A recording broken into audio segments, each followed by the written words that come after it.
Welcome, everybody, to Write Better Together. I'm John Myers. Hey, look, everybody, it's Esma Tisco. Hi, everyone. Aw, look at her. What are we up to today? Well, we have quite the list. Yes. So today we're going to be talking to SIGNE. Yeah.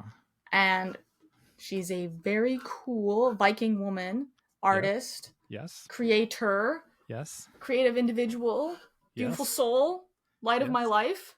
Oh. And we're going to be talking about really interesting stuff about like the creative process, marketing, burnout, things like that.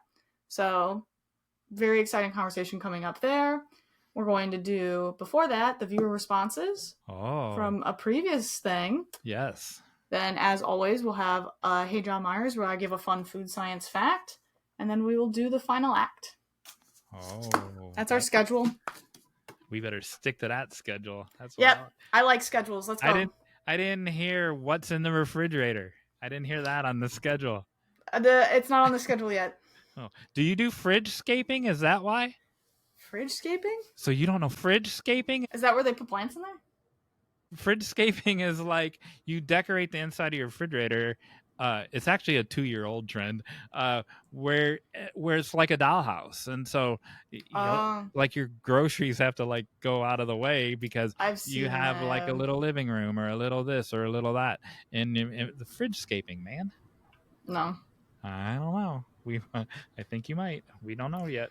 Let's see if the audience is curious about what's in my fridge. Maybe I'll show it. Oh, they're curious. How do you know? They haven't seen my fridge. You haven't posted any of the stuff yet. We don't know yet. I get all the viewer responses. Before you tell us how you got out of your bubble, hopefully you didn't kill another turkey. Not this week. That's all I can say. When we play the final act at the end, I need you to come up with your biggest, I don't know, like we already talked about your isolationism, your biggest affliction that you're willing to share with the people. And we won't go into it. You just need to say what that affliction is. And I bet you I can solve it ahead of time. How about that? That's what this game is going to be. So very highly trained, psychologically advanced individuals have gone after my issues. Many a therapist have tried before you. What if I told you, I'm getting a little ahead of myself now, what if I told you the answer is inside yourself? Oh, wow. All right, so how'd you get out of your bubble? So this is a little weird, and it does require some amount of context. I love to cook and bake. This is known if you see my content ever. John Myers knows this. And I struggle, though, to cook and bake in kitchens that aren't my own. I get really anxious and insecure doing it. I went over to my friend's house the other day, and he was on a call. And while he was on the call, I made naan bread from scratch, like in his kitchen. And I felt really good about it because I was like, oh, I'm like being normal. Because most people, they can, talk, or they can cook in any kitchen, and they're just like, oh, whatever. It's not what I'd have, but I don't really mind. But for me, it's actually very psychologically stressful to try to do. And I just did it. And then everyone ate naan bread, and it was very fun. Was it different had you done it in your own kitchen? It would have been better had I done it in my own kitchen because I would have had all my tools. And I would have, but I really wasn't too stressed about it. But it's one of those things where people know that I don't cook. And he was like kind of in the room with me. And so it's like, I don't really cook with other people around so in my own kitchen, I only cook if like they sit in a specific spot and like they can't really bother me. But in other kitchens, I like can't handle, I feel like I'm being judged really heavily. And so it was nice, and it's, he's a good friend of mine, so I was really comfortable, which probably helped. But just like being able to go into a kitchen that isn't mine and cook was a nice change for me. So when you have company over, you're like, you're in timeout when I'm cooking. Go sit in the corner. Don't talk to me. It's a specific stool, similar to the stool I'm sitting on. Are they allowed to face you? Or they got to turn away from you? They watch me, but they're at a little bit of a distance. And I do believe that if I have someone sitting in my stool and that we both love each other, that the food turns out better. Oh.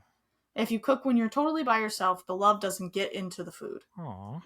So cooking with a friend is best, but I don't like it when they're near me too much. Are they allowed to look in the refrigerator? Yes. Oh, viewers. The people I cook with have seen the inside of this refrigerator. Oh my gosh, viewers. Don't you feel excluded now? We're a community here. It's gonna be the most disappointing thing when you guys finally see an inclusive community, and you're keeping them. It's a secret from your refrigerator. Episode 6. All right, how did you get out of your bubble this week? Oh, funny you should ask. I went to the mailbox. Oh my gosh, does this happen every week? Okay, now I get why Emily was like, "What? You can't do this." Because like I'm okay the first time and the second time having it start in the mailbox, but if you're leaving your bubble is going to the mailbox every single week. Yes. I'm just saying that's inside your bubble. Your mailbox is now inside your bubble. I went to something. I went to my. You mailbox. Are not leaving your bubble. Something is entering your bubble. No, my mailbox is not here. It's in your bubble. And I received. Apparently, we have a new fan that we've talked about before. Phil Stark. Dude, where's my car? Dun, dun, dun, dun, dun. 2 more books. Ooh. From Phil Stark. Dude, where's my catharsis? His first book. Yes. And then How to Win at Couples Therapy. Now all I have to do is become a couple somehow, and I'll have this ready to go. And we got to have him on, and he's said some. This is not the viewer response, but he's said some great things.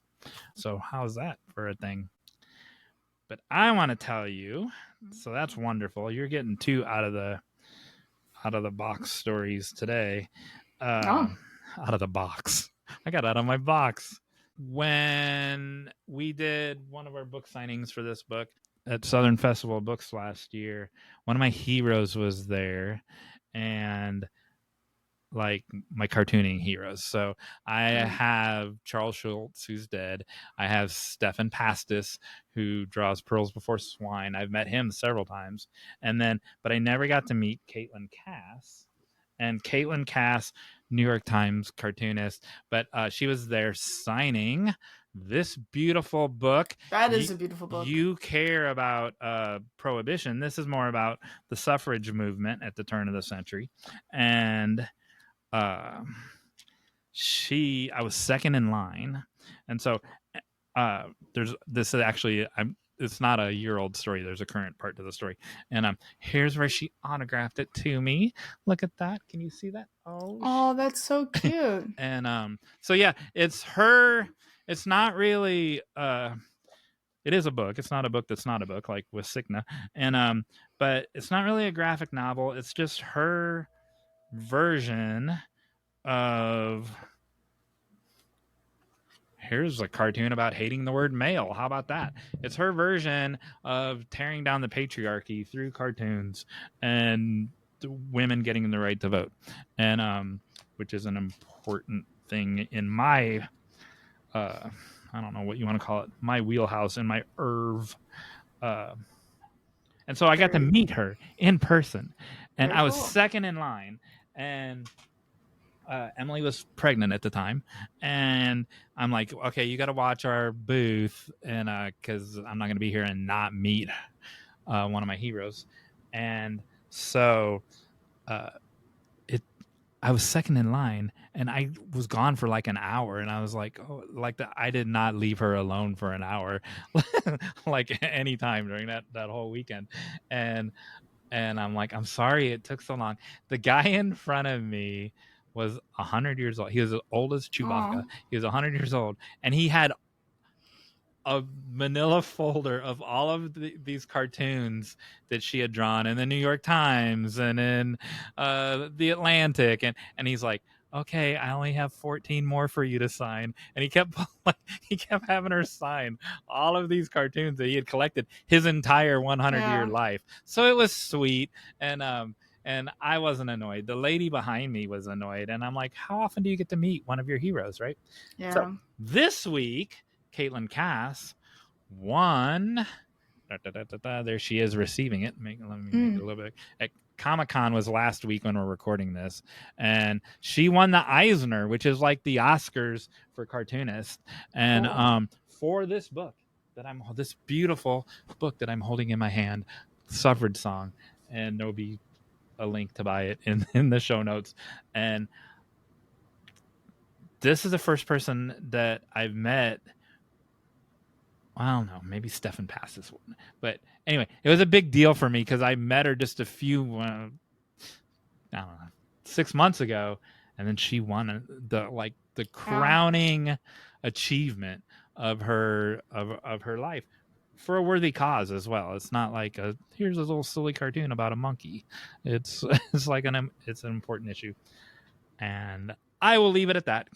How about Very that cool. for a story, Caitlin Cass? Have you ever got to and then we back and forth a little bit too afterwards, and because I should invite her on the podcast. I didn't think about that. I told her about it and I sent her some links and stuff, and she's like, "Oh, I really like that." And at the time, and then life happened. And have you got to correspond with any heroes of yours? I've corresponded with like people I've liked, but never like a hero. Like, if that makes sense. An example. I really like the poet who wrote The Deaf Republic, Ilya Kaminsky. Okay. And he came to my school. And that was really great. And that's probably the closest I've ever gotten, because it was like I got to meet like a real, like someone whose work I really, really admired, like in that kind of way. But beyond that, not really. I tend to avoid social situations. And I feel like, have you heard the thing is like you're not supposed to meet your heroes because it kind of ruins it? I've heard that. So I'm kind of like, nah, I like the idea. Like, I have, I'm like fans of certain things. Like, I'm a big fan of sumo. I think I've brought that up. And it's like, I have a dream of meeting my favorite sumo wrestler. But it's also like, I don't speak Japanese. You know? So maybe it's good that I just like them from afar. Like, it doesn't need I don't need to make it an in-person thing, I guess. True. I don't know what made me think of this. From when you said sumo wrestling, I guess because I just pictured those guys jumping around. Last week, you almost broke yourself in half when you did this. He doesn't like how I stretch. Well, I like how you stretch, but like I'm worried about you. Like, oh my gosh, look, she's gonna break. And I'm sorry, man. It's like fine. the sumo wrestler could break you. Sumo wrestlers could break you. Those guys are like, 300 pounds of pure muscle. It's insane. Yes, true. True. But they're also incredibly flexible. They can do like the middle splits, like all of them. So, just like, fun facts about sumo. That should have been my call to action. Make everybody watch sumo. Anyway, it's viewer response. Oh, yes, viewer response. Oh my gosh. The Coldplay thing won't go away, man. I'm not going to read her name, but I answered her, and Carrie Drobin is in the middle of answering her. I looked yesterday. She may have already answered. By the time this airs, she will have answered. Yeah. There was a person who thought that we were defending the mistress, who took away from our thing that we were, and and I'm not taking away anyone's opinion on it, and again, discussing it just makes me feel icky, and but she almost said that it was the mistress's fault. And interesting. You know how I feel about men, right? And she was like, the mistress could have said no, and what if she did? We don't know that she didn't. You don't know that she didn't, and she shouldn't have to say no. Like, you shouldn't have to say no. Like, it should never.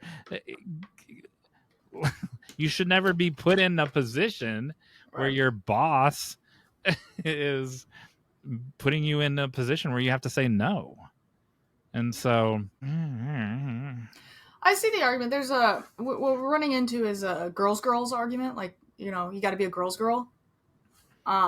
So it's like you shouldn't do things that could hurt another woman. That's kind of like girls ideology. So it's like if she knows he's married, she should have done like everything she could to not like to avoid it. But it's hard to put yourself in that mind space of like, this is a person I need, like this job. He's in charge of me. Maybe I have my own like mental health issues that make me subjective to like that kind of attention that make it hard. And so it's good to try to exercise some level of empathy. But I also understand the viewer's response in terms of, we do have to hold people accountable, but the things we don't know how accountable she is, Well, we do know that given his position of power and his dedication to his wife, that he needs to be held accountable. That's what we know for facts. We don't know the same level of facts about the mistress. If we did have that same level, then we could hold her to a different standard. 100%. 100%. And Carrie said in that episode that, it takes two, but she shouldn't have been put in that position, period. Right. And like narcissists know how to like target specific people who struggle to hold up against them. Right. And so like she could have her own like mental health disorder that makes her. And she was his game piece, literally. And that when you're in the middle of it, you don't and Carrie said that too. You don't realize when you're in the middle of it, it wasn't real to him, right. But I'm gonna go with it was real to her, yeah. And whatever. I don't know. I know, but I'm gonna blame the man, and of course you are. That's on brand for me, and but yeah, you don't. The point is, you don't know, and right. Hopefully next week we'll have a viewer response that's not negative. I'm okay with negative. I will say, in this case, it is target the man, but I tend to defend who like needs to be defended, or like we don't know for sure should be attacked. In this case, it's kind of like obvious, but it's not a man-woman thing. I wouldn't care if it was the other way. If the power thing was the other way, if it was all the other way, I also wouldn't care if it was a man or a woman doing it. Okay, let me tell you this one then. Okay, this is why it can't be 10 minutes. So. A person I know, not a friend. I mean, she would be a friend if I knew her better. And but a person I know was at the car wash where they try to upsell you all the time at the car wash. And yeah, that's what they do. And car wash attendant was a female who was in the middle of upselling her, and the customer, this person that I know, had bought the $16 car wash. This guy. I buy the $5 car. I've never bought a $16 car wash. Well, anyway, sorry. Hold on to your whatever. So the two women are in the middle of a transaction. Mm-hmm. Mr. Mansplainer comes over and says, "Oh no." He doesn't say little woman, but his attitude is, "Oh no, little woman, you're doing this wrong. This $16 car wash is not going to take the bugs off of her car, and you should." He's reprimanding the female employee in front of the customer and says, "You want the $20 car wash woman in the car."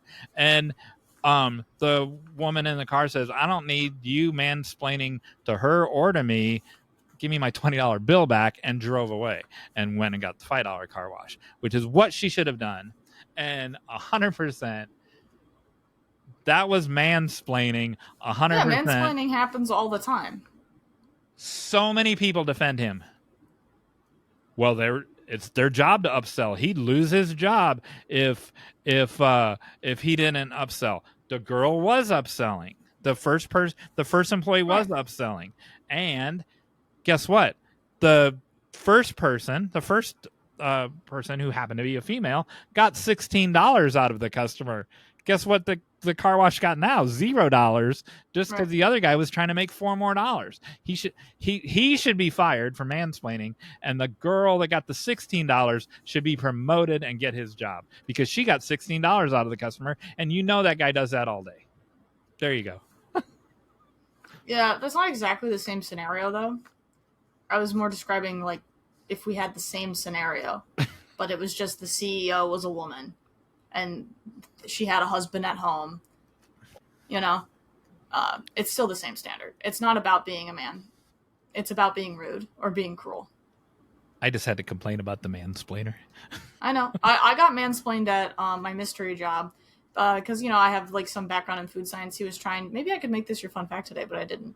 He was trying to tell me that coffee destroys the internal lining of your stomach. And I tried to soft explain that wasn't true. And he's like, well, I know this because I'm in very good shape. And I looked at him. He was not in very good shape. And so I was just kind of like, okay, like, sure. And then after he left, because he was mansplaining to me and my coworker, I was like, she's like, I drink 5 cups of coffee a day. Am I going to die? And I'm like, no. like that was dumb. Like, please. And she's like, I would never marry a man like that. And I'm like, yeah, please don't. Well, that's good. That's good advice. Don't marry a mansplainer. Yeah, oh, brutal. Since you had that bee fact last week, I think it was last week, I read that someone died from swallowing a bee. Aww. That's sad. Yeah. So that was my first guess when you said, why should you not give your baby a honey? Because there could be a bee in there. That would suck. All right. Yay. I'm so excited for this conversation I've already had that I really liked. I really did. I already introduced her, didn't I? I introduced her at the beginning. True. Yeah. So we're good. Yeah. I love this whole thing. Okay, great. I'm so happy for you.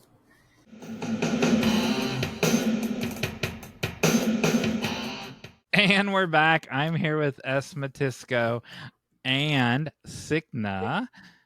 We're in the middle of talking about what's in Esmatisco's refrigerator, so that's what you people are interrupting. It just occurred to me, I am with a person with no first name and a person with only a first name. Maybe that's what the S stands for. Maybe we're the same person. Have you considered that? My gosh, maybe.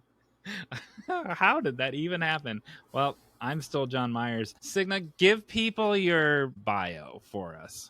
Oh my gosh, my entire bio. No, just I'm an artist, illustrator, and I'm a creator. I am 50, just turned 50. Is that part of a bio? I think so. I live in the northern part of the Netherlands, which is Europe. I can see the Wadden Sea from here. And I love horses, and I live in a house that I built myself. Awesome. What's your horse's name? My horse's name is Brissinger, and that's actually from the book. And the name in the book is derived from a Viking name, Brisingamen, which is, I think, a necklace that one of the goddesses wore, and there was a whole to-do about it, as gods have. Otherwise, where do stories come from? And speaking of that, the other thing we were talking about before we popped on here was you speak multiple languages. One of them is a rare language. It's Viking talk, man. Only Vikings talk this. And how many? So I wanted to ask you on camera, how many people still speak this language? Is it a dying language or is it thriving? And how many people speak it? It's somewhere in the middle between dying and living, because we have societies that just keep reanimating it. And I spoke with a few people who are working for that organization, and they said we want to keep the language alive, so we accept things changing. And most languages are alive. I mean, we are using words now that nobody used 50 years ago, and we're using it daily. And words, they change meaning as well. I wasn't born here, but I have been living here almost my entire life. So I kind of love the language, and I support people speaking it. And it's kind of pretty as well. It's a derivative from Anglo-Saxon, so English, Old English. And it has some similarities, and it also has some similarities with Scandinavian languages and with German as well. Ask Esmatisco in that language what's in her refrigerator. Esmatisco, wat zit er in een vriezer? Oh, isn't that kind of similar? You can hear a little bit of the English. I think I understood hear the roots. That. Yeah. I think I speak this language now. Or I could say, wat hast in mijn koelkast? Oh, nah, I don't know. You lost me. That sounds a little more German. Yeah. What hast du? Yeah. Oh, yeah, good. Yeah. And koelkast could be German as well. In German, it would be Kühlschrank. Koelschrank? Kühlschrank and Okay. koelkast. Right now, Francisco, answer her in any language you want. What's in the refrigerator? No. I'm not going Right. to risk you knowing the language. Do you have your box project? First of all, what do you call this project? Your anti-tea project, and then show the people this thing. Ooh. And what do you call it? A project? If I buy it, what am I buying? Well, I've been calling it the book that's not a book. Yeah. Because I started making illustration when I was recuperating from a burnout. And I made one, and then I made another one, and then I made 3, and they were kind of like a similar composition. And I thought, okay, well, I'm going to make a 4th, and then it turned into 12. And then I thought, well, I can't just keep it laying around here. I want to do something with it. So I started writing. And I thought I was writing a book, but all the illustrations are very separate, which you will see in a minute. And the text that I wrote started to become more like letters. So I suppose they're letters that I wrote for myself. It's kind of like a sneak peek in my brain. So Auntie T, that's what it's called, the Letters of Auntie T. It's only available in Dutch. I hope to find a publisher for it in other languages and in Dutch as well. And the whole box is now called the Letters of Auntie T box. Do you want to see what is inside? Of course you do. Do I ever? Look at the back. I love the back as well. Oh. So in it are 12 envelopes. And in each envelope there is a picture, one of the paintings, and a letter. And this one is for January. So they're not too long, not too short, and they are all about... Auntie T is an auntie that likes to travel, but when you start reading the letters, and by the time you get to May, you start thinking the adventures, are they real or are they imagined by her? So she likes to travel in her mind a lot, and maybe she also travels in real life. You'll never find out. And then also in the envelope are 4 affirmation cards. Whoops, there's the camera. There we go. Can you see them? Yeah. Yep. With a little saying on the back, like I'm curious, or I'm listening to what other people say, or other people have to say. So yeah. And what I would love this project to accomplish is to have parents sit down with their children, create a moment, like have a cup of tea, light a candle, and then read a letter and talk about it, like old-fashioned, without TV or phones and stuff like that. Like really talk about what's in the letter, or how has your day been, and take one of these affirmation cards for the next day with them. Hope to inspire them like that. Or as a grown-up and you don't, without any children, you can have a moment with your inner child. Dude, I have literal goosebumps. This is so goosebumpy. You speak so many languages. I don't speak any right now. Well, I'll talk because you don't have any words right now, John Myers, which is rare. Yeah, but, go. That is so beautiful and so creative, and it has such a wonderful, magical feel about it. I have not seen anything like that anywhere. I think it's just actually amazing. I can't believe that you've made this. Honestly, I'm like, this is so cool. Oh, shucks. I like even the small details, like everything, like you pull it out of the box and it's like you have them individually wrapped, you have a little red ribbon, you have the little cards. It's just so perfectly crafted to give someone and experience. And I just think it's so wonderful that you have so many like layers of ability to create something that remarkable, you know, because it's not just one skill you're showcasing here. You're showcasing all the separate skills plus the skill to actually bring them all together to make a final product, which is like nuts, really. Yeah. So Wow. Now I am lost for words. Oh my gosh. So love it. I think what I was having trouble, you said that very well. Yeah, you said that very I think well. what I was having trouble putting into words was, I love that, like, it doesn't, you said it doesn't, like, not, this has never existed before. So we get to see something that didn't exist before. And that, so there's a part of creativity and there's a part of imagination where you're inspired by this book you read or you're inspired by this movie you watched, but this is pure 100% popped into your unconscious. And then how you were going to execute it, the actual germ of the idea is 100% unconscious creativity. But then how am I going to execute this idea that goes through so many, like what Esmatisco just said, that goes through so many different forms and there's so many different pieces to it. That's creativity equal to the creativity of the idea, the actual execution of it. Thank you. So, yeah. The problem I have is that I get over creative. I have too many ideas, and I ran into that with my day job, which isn't my day job anymore. But I ran into that as well as a marketeer. Is that sometimes I have too many ideas, and my ideas get layers and layers and layers, and then it just gets overcomplicated. And people don't always want like complicated things. Sometimes they want easy things.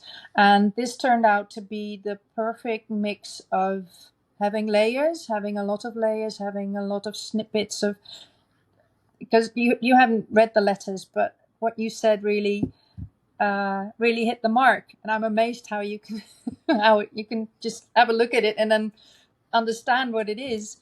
But there's a lot of snippets of like childhood memories or things that I saw in movies, but it's not that. It's my view of that, and it's my memory of that, and they're all in the letters, like little bits of knowledge about star signs and all kinds of stuff, like how to fold a paper hat, that sort of thing, things I did as a child.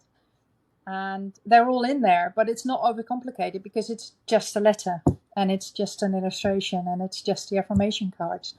Wow. How many letters are in there? 12, one for each month of the year. Do you think someone would read it that way? Like read it on the first of the month and like spend a year with it? I have a few people that helped me get this. I did a crowdfunding. So the people who bought the box, they already have it, and a few said, "Well, I'm gonna stick to it," and others just said, after the first letter, I can't wait. I have to read everything."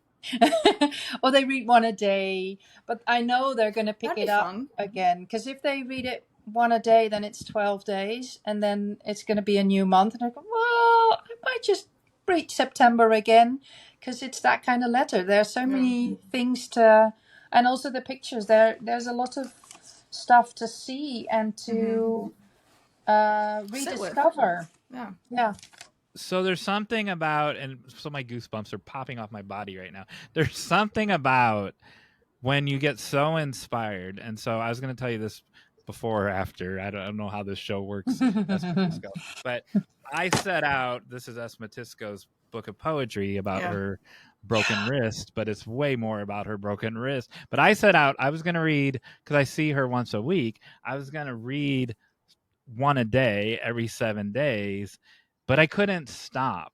So I had to force myself to stop, right? And so I probably did stop at around 12, but I didn't want to stop. So there's something about when you hold this inspiring thing in your hand that you don't like. You didn't play by the rules to create this thing or to make this thing, because there weren't any rules, right? Because it's not a book.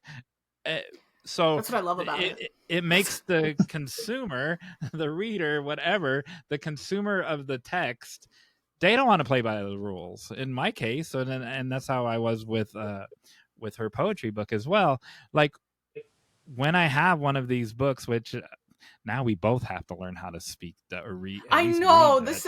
You said it earlier, and now I'm sitting here like I can't read it now. I'm a little bit aggravated. I need to get it translated. That's what I need to do. I really need to get it translated. I'm a person that won't stop. Like, I mean, I'll stop myself. I won't do it all in one setting, just like I did with the book. But I won't. I overeat, right? Yeah, I'm a binger. I'm a binger of shows, books, all of it. But I think with that, I would purposefully try to set a limit. I think if I got something that beautiful and wonderful that was like that, I'd be like, we're going to do it on the first of every month, right? I'm going to like sit with it. I'm going to put it on a shelf so I can look at the cute art and think of it for that month, look forward to the next one, and then be excited because I know it's coming. So it's like a present that you could really stretch, you know? Just saying all the things. High value.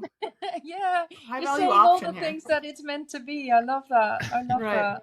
Well, you've created an ability to do something we've lost, which is like, remember when people used to send letters to loved ones and it used to take months and you would look forward to getting your next one and you're like, and then it would finally come in the mail and everyone would be like, oh my God, it's finally here. And then you hear it like, no, I see and then what you'd you did. sit down and, have a moment, make a cup of tea, have it like on a little tray there and, until you open it. Because there's only one time that you can open it. You can't open it's, exactly that. So special. Yeah, thanks. Yeah. There's also, and that was great, because you touched on it, Matisco. There's this aspect of a creative endeavor that you want to honor the creator. You want to honor SIGNE, and so this is her intention. Like, this is her intention to open one envelope every month. Like you said, you would make it an appointment to do it on the first of every month. So I'm very punctual. It's one of my things. Yeah, correct. I got in trouble because I was 3 minutes late earlier. But so you want to honor the intention of the creator as well. It's just so there's so many layers. It's just so fascinating, and that because that's part of the creativity too, right? I made this thing. It's like there's writers who. They're novels, they're poets, they write children's books, and they write music, and they write TV shows and movies and books. And they're like, this thing, I made this a book on purpose. I didn't make it a TV show for this reason, or I made this a film, not a book, for this reason. There are people that always want it to be outside of what it is, but there's part of creativity where you honor the creator, I think. This is amazing. That's all. I'm very entertained. I'm very impressed. Thank you, guys. Thank you. I'm curious about. Oh, wait, you go. Everybody wants to speak now. Yeah, I'm just curious about your books, Matisco, and because John Myers said that he was reading one poem a day. Was that it? I doubt it. They're very short. That was my plan, but I didn't stop it. I didn't stop at one. So, but is it meant for that? The broken wish poetry? Well, that's a good question. That wasn't your intention. No. I intended that poetry book to be read either one shot or in like 3 sections. There are 3 sections in the poetry book, and I divided them up based on the healing process. Because like when you break a bone, you have like the first part, which is the part that's really, really painful, and there's like the swelling and stuff. That's probably the largest part of the book because like whatever. And then there's like a middle stage where the swelling starts to go down and the bone starts to reheal. but the new rehealed tissue isn't hard, so you have to be very careful. That's like when it's casted up and such. And then the end, when it starts to harden. And so it's one of those things where for me writing it, it was like, I don't know, like a 3-month span of time. I don't really imagine them mimicking the 3 months. I kind of imagine them kind of zooming in and feeling each section as being kind of unique. But I don't know. However they want to read it, I guess. There's part of any creation though where like when I don't remember if it was between 5 and 6 or 6, but there's a point where you want to marinate in something too, right? Right. And like I want to go to the next one, but I don't because I want to marinate in this one, so I'm going to put it down. So that's why I did the one a day, my self-imposed one a day, and because I wanted to. I like, what am I on? Page 10 or 12, right? Yeah. And I know more. I've probably spent one day, we spent 4 hours together, and then I don't know, another 9 hours. So in my life, I've probably spent under 15 hours with her. I know more about her in 10 pages than I do in those 15 hours. And they're very short poems. They're just very direct. Correct. And I feel like with you, SIGNE, that you said your childhood is in this, right. and your this aspect of your life is in this, and your whatever nod to history is in this, and it's all. There's something about when you hold a tangible representation of a person that the person comes through those pages, or in your case, well, I guess they're still pages, but yeah, they're still pages, still paper. Yeah.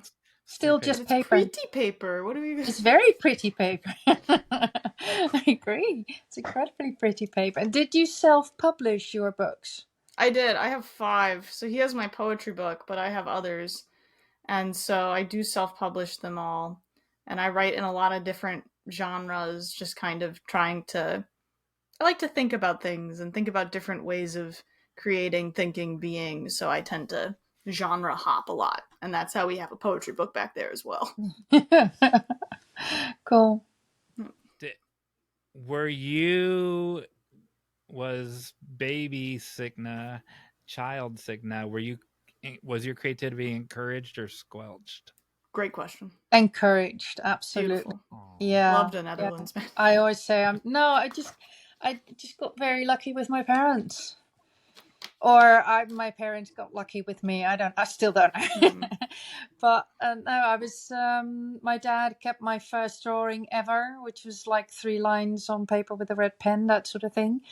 But he really kept it. And when they noticed that I love being creative, they always supported all the hobbies.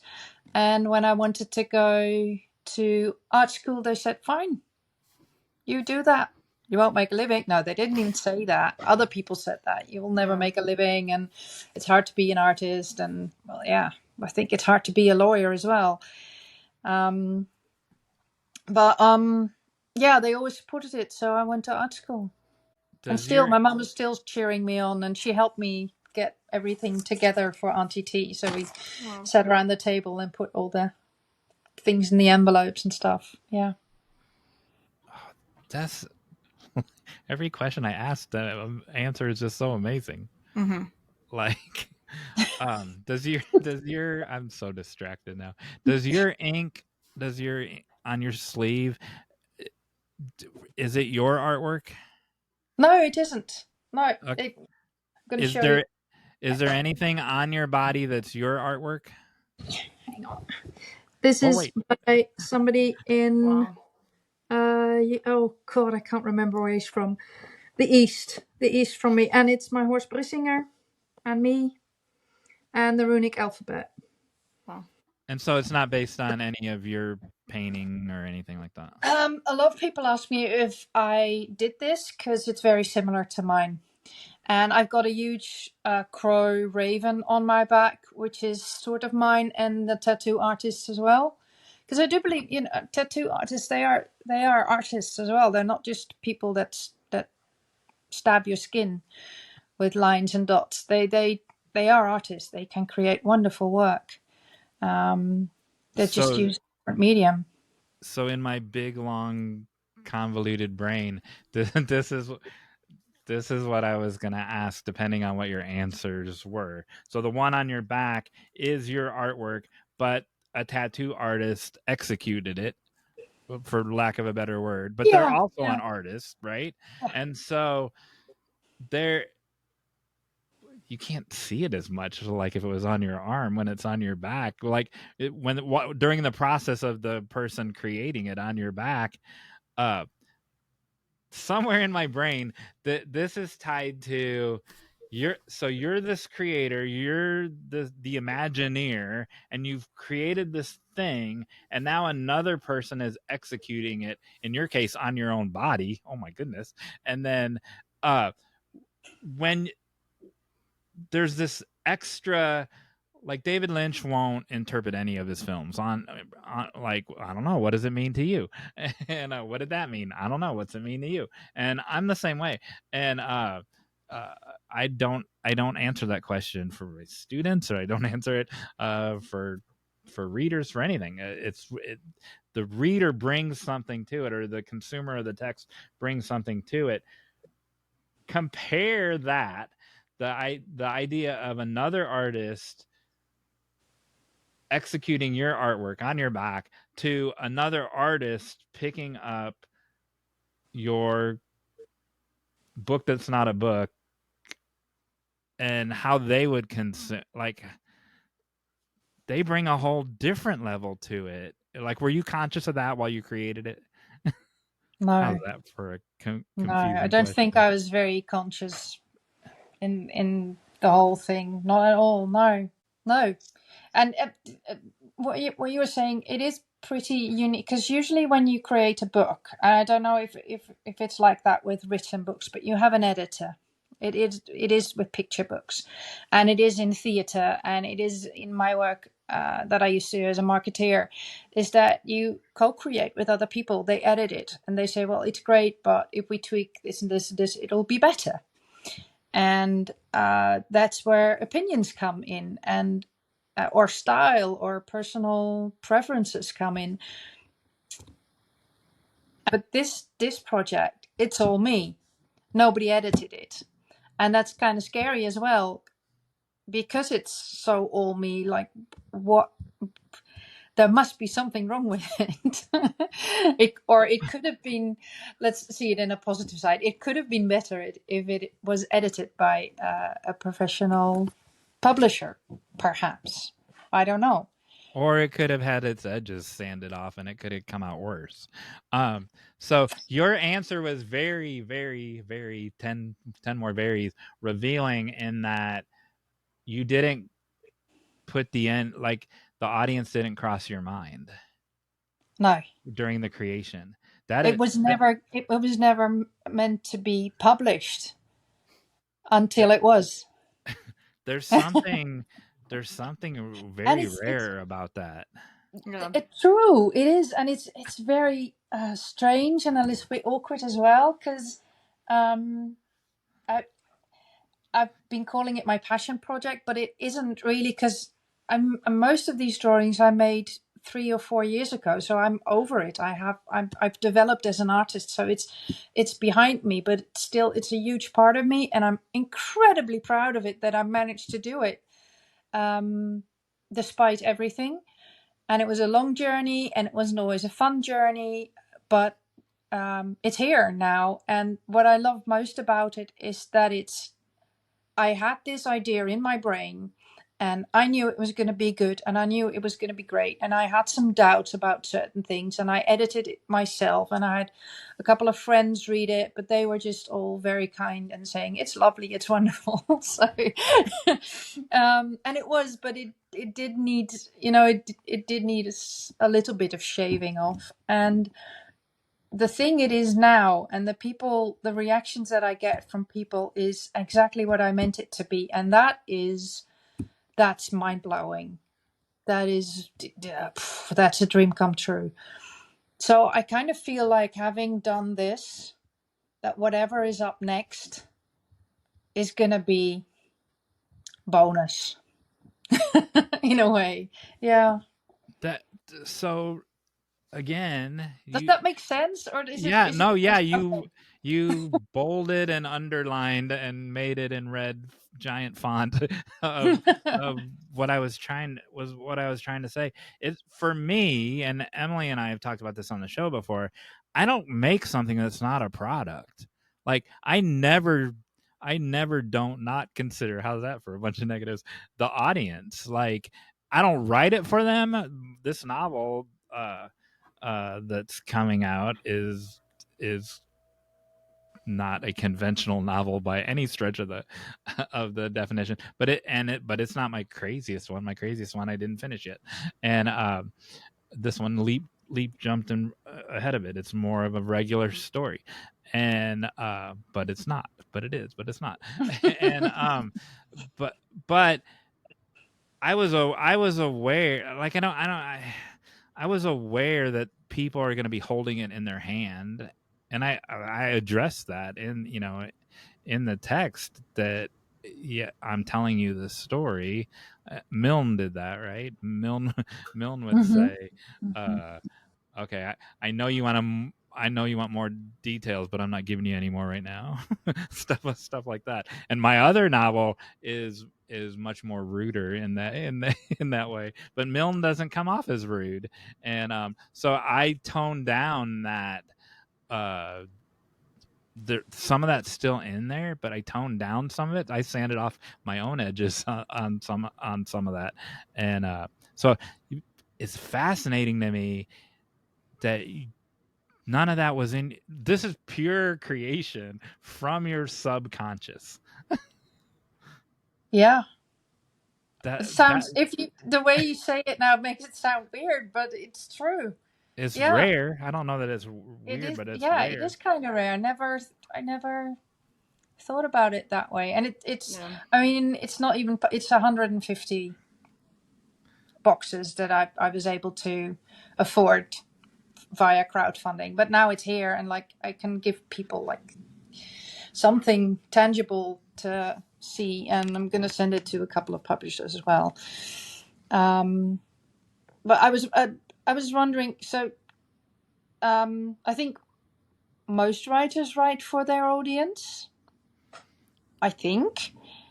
But with poetry, do you, Esmetisko? I'm just wondering, do you write for an audience? I would actually say I'm more the other way. When I'm writing fiction, I'm writing for me. And I kind of go, my fiction's getting too weird. I'm not following generic plot structure. People aren't going to like it.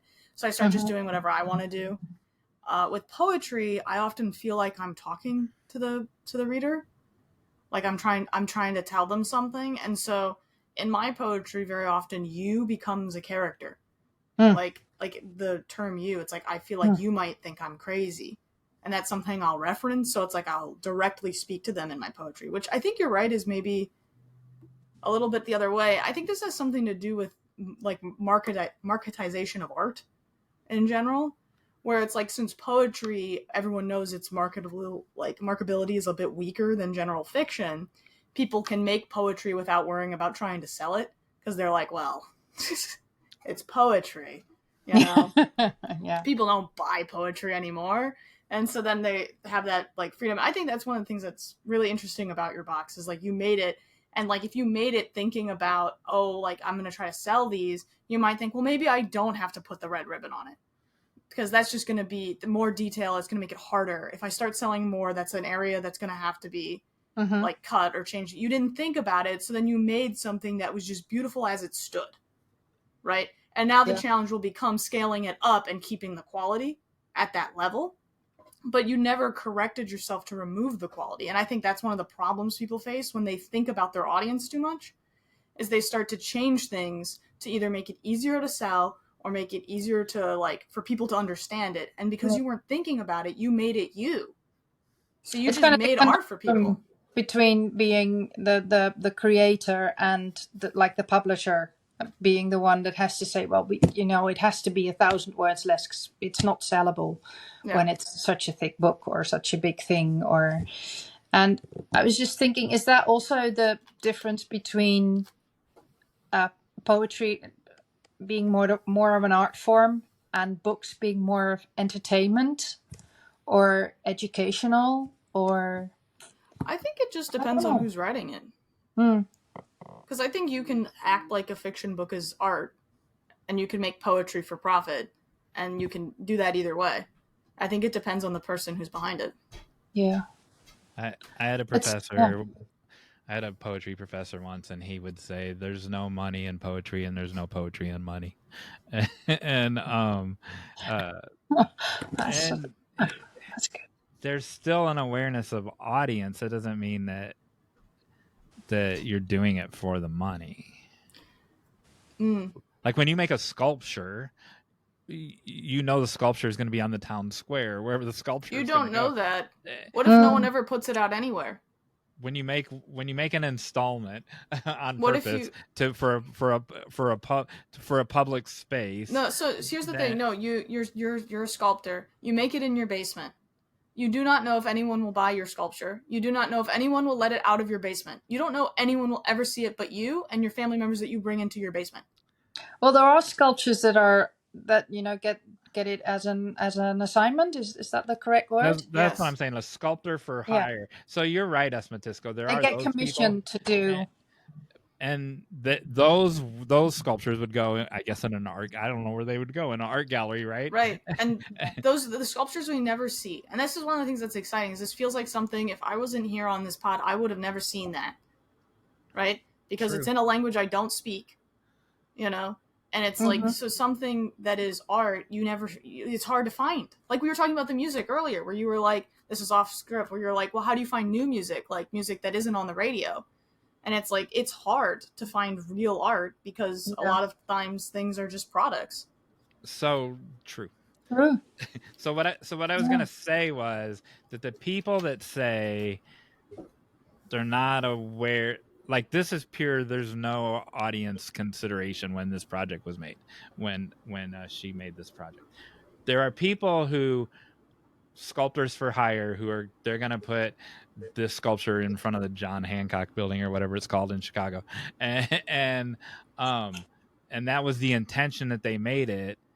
That they know people are going to see it because it was made for this public space.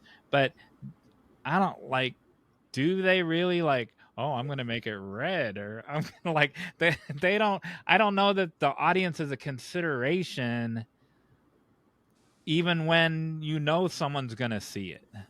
Does that make any sense? Perhaps with the sculpture, it's not so much the audience, but it's the people that commissioned you, that pay the money. Because they have to be happy with it. They have an opinion usually. Yeah. And that can affect you and what you're able to make. And sometimes there's also money, especially with sculptures, I think, because, if you have to construct a huge statue or something, and placement, and whether it's too heavy for the ground to support it. And so, I don't know. I don't know why we're talking about. I think John that's Myers, what why did I bring up sculptures when we have a painter right here? We don't have sculpture. We don't have sculpture artists here. All right, so let's tie it. Sculptures there, but I'm thinking that because the self-publishing thing. I know that in picture books it's kind of frowned upon because it doesn't have the ISBN number. I don't know if America has that, but like this number that really says that it's a book, and then it's registered and it can be adopted by all the libraries and stuff, and you can find it. And so they kind of look down on self-published stuff. But I do feel with books that there's a huge I don't know if it's a market, because it's not so commercial based, and with music it's the same. There's like this market for, I'm going to call it a market anyway, for people who are curious about undiscovered things, like not the mainstream books that everybody likes, but the books that you find on, and those are little gems that you can find and read and enjoy, and then tell other people about it, and they're going to find it as well. But it's not for the masses. That's what I'm trying to say. Yeah. But for the artists, whether you're a writer or an artist, illustrator like I am, it's wonderful to have your idea out there and actually being read instead of living rent-free in your brain forever. Yeah. So you said that so well. um, Oh. so everyone go to SIGNE's Instagram page and look at Portal 1 and Portal 2, right? Those two paintings. What they're as big as she is, but they're not as big as a mural like on the side of City Hall. And so that's forget about all that sculpture talk we did earlier. How would Portal 1 and Portal 2 have been different if you knew they were going to be on the side of City Hall or on the side of an ice cream shop or the side of a building downtown? They probably would not be. They probably would not be. The well, I don't know. It's funny when I look back now. It's funny because Portal 1 I started as being part of an art exhibition, and because halfway the process we had to check in with the curator, and she said, "Oh dear, you can't go on with this because it's too gloomy and too death involved, and people don't like it. Not visitors, but the people where we're going to have the exhibition." So I had to stop the idea and go on a completely new idea. And the second bunch of paintings I made were more commercial, more likable, more... Still love them, but it's not the same level of passion for me, and it's not the same level of storytelling that I like to do. And then I never finished Portal 2 because the feelings I had for those two paintings. And then a couple of months ago, I think, it was like, okay, I'm going to scratch Portal 2 for what it is. I'm just going to rip it up to pieces. I literally cut it up to pieces and start it all over again. And it turned into a lovely painting. And it felt very freeing, and because I did not have to answer to anyone. Good. So I do think, like, I'm always sitting on two benches. Is that an expression in English? Not sure. It works. Because I'm an illustrator for a story. I would love to illustrate a story, and I think the illustrations help get a story along, especially in picture books. It's the pictures and the words that go together. It's the writer and the illustrator that make the book work. But as an artist, I make what I want to make. And I'm starting to feel very strongly about the fact that I shouldn't do commissions or curated work, because it's not my best work. And it's not just me that thinks it's not the best work. I think you can tell when it's a passion project and when it's still good skill, when it's a skill project. There's skill in it. There's, I kind of know what I'm doing. Kind of sometimes know what I'm doing, and it's good, but it's not that. Right. It doesn't have that. There's a Portal 2 that you destroyed. There's a first version of it and it's gone. It was never finished, but yes, there was a version of it and it's gone. I cut it up to pieces and it went to a group of artists that, I was going to say women, but I'd rather say artists. Artists that create new works. They create on each other's work. So somebody starts a work and then it goes on to the next, or it goes in a bin and the other one goes through the bin and says, "Oh, this inspires me," and then adds to it. And then sometimes a third or a fourth person adds to it, and they sell it on markets. And it's amazing to see what products come out of it, what artworks come out of it. Has anyone made anything with your pieces? Yeah, they have, and they're great.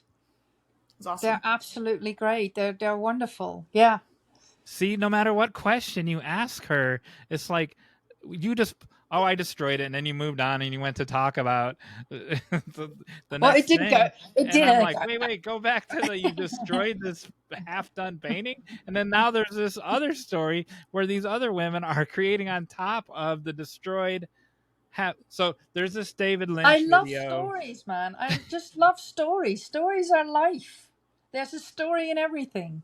there's this David Lynch video where he has the checking stick and he puts the checking stick up against this painting that's half done, and he concludes at the end, spoiler alert of this video, that he needs to destroy it and start over. And that was the link in my brain to what you were saying. And it's always bothered me, like, oh my gosh, you're gonna destroy, like, at least make something different out of it. And then you, without even knowing that story, that's what happened in your case. You cut it up and you gave it to these women who made other beautiful things out of it. I feel that we've come full circle in this like artists co-creating together, like the tattoo artist adding their bit to, because this was taken from a photograph that a friend of mine made, who's an excellent photographer, but she couldn't have made that photograph without my horse and my costume and the weather and everything. So it's just, you never create alone. It's always a co-creation. And like you said, John Myers, with Auntie T, there's a little bit of everything in there. There's my childhood and everything I watched and everything I saw. And I think it's the same with writers. Correct me if I'm wrong. There's a little bit of, we are like filters for the world. Yeah. And what comes out is unique and all our own, I think. I like to think. Beautiful. I want Esmatisco to answer a question. That's why I'm sitting here in this awkward pause. And he's just like smirking at me. It's kind of awkward silence. I was very curious what is going on in his mind. Tell us. Ask the question. Oh my goodness. I want to talk. So we did an episode that hasn't aired yet, but will air before this one, about isolation. And to me, you took us outside before we started filming, and like there's horses in the distance and there's this pasture and it seems very isolated. I might be wrong about that. Of course, I also think that it's always frozen and and so it's like because I live in a Disney movie apparently, and but I think anything that's related to anything Dutch. I know they have tulips like in Holland and stuff, like, so why would they don't grow in the snow? So I don't know why I think there's always snow everywhere. But how do you think that isolationism, or the fact that you live alone with a horse, who I still say lives in the house with you, does that impact your art? It facilitates my art. I couldn't do. I need to be isolated. I need to be a hermit for a certain amount of time. I need to crawl around in my house until I go stir crazy, and then I go out to like an art show or shopping or whatever, or be amongst people, and then I come back home. So it's not like people or going places drains my battery, and it's not like being at home makes me go stir crazy. It's a little bit of both that fuels creativity. Healthy balance. Yeah. And what you need is different from what everybody else might need. Well, it's like the skills need to keep moving to give energy, because if I'm just being a hermit, then there's no energy, and if I would just be among people, then there would be no energy. But just the wiggling creates energy, I think. For me, like you said, Esmatisco, it's different for people. Yeah. All right, here comes the hard part of the conversation. Now that I've announced that it's going to be the hard part. So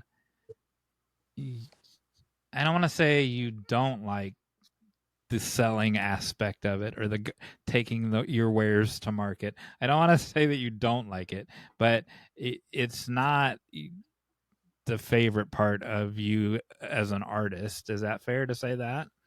And I want to know why, because your execution of this book that's not a book, this box, that was creative. And so you're the same creative person as you're going to market. If you're putting a booth out at the Viking fair or what, or wherever you're marketing your wares at the, I don't know, here we have farmers markets where you might see an artist or an author. Um, uh, how is that? Why does that bother you?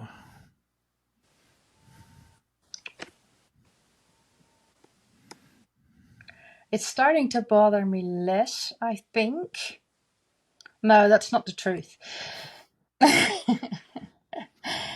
like things to be real, which is crazy because I like things to be imaginary as well. I love to live in an imaginary world. Like, I think life, everything is a story. And the reality sometimes can be hurtful or painful or scary, but again, it's those moments that makes the story a story. Otherwise the story would be boring. So there we go with the balance thing again. I think I've lost the question. What was the question again? Why is it a struggle to self-market to market when you apply your creativity in other things? I think I'm getting a little bit better at it because I can sort of step back and be a different person. Not a completely different, I'm still me, but slightly step out of my skin, like making myself a little bit blurry and think, but if I would meet SIGNE, what would I say about her? And that is loads of stuff that I would never say about myself because it feels like bragging or like, I don't know. It's hard to think of yourself as an interesting person when it's just you. Does that make sense? People say, "Oh, you built your own house, you're living like a Viking," and for me, it's like, yeah, but I'm not really living like a Viking. And yeah, I built the house, but I had help from friends, and so I'm kind of always toning it down a little bit. I'm not a normal Viking because I can't believe it, or I'm not really a Viking, or I don't know why I do that. I don't know why I do it, but it gets better if I kind of like take a sidestep of myself and then think of like, if I would promote this product and I wasn't me, how would I do it? And that helps, like being a different person, not a different personality, still me, but does that make sense? Yes. So I have so many questions now. Like, why does there? I don't understand. This is just me being genuine. I don't understand why there needs to be two you. Like, why can't you be you? This you. Why can't you be the creative you when you're at the market in a tent with all your wares on the table? Do you think people have an expectation of you to be a certain way and to be like the table next to you or the table over here, or like what causes that? I don't think it's not for them. It's kind of more for me to protect myself from criticism, and failure. And I know I don't come off as it, because a lot of people tell me, but I'm very insecure, and I'm filled with self-doubt, and it's very easy to get into that state of mind of self-doubt. Like when my work doesn't sell, I think like, oh, what am I doing wrong? Why do other people sell and don't I sell? And am I too unique? Should I make more commercial stuff? And that happens 3 times a week. It's almost normal. I see you nodding, Esmetiska. Do you I have the same issues. Don't worry about it. It's like this imposter syndrome. And at the same time, being my own psychiatrist, I think, well, it's silly because you're just you and you're doing what you're good at or what you enjoy doing, and that's enough.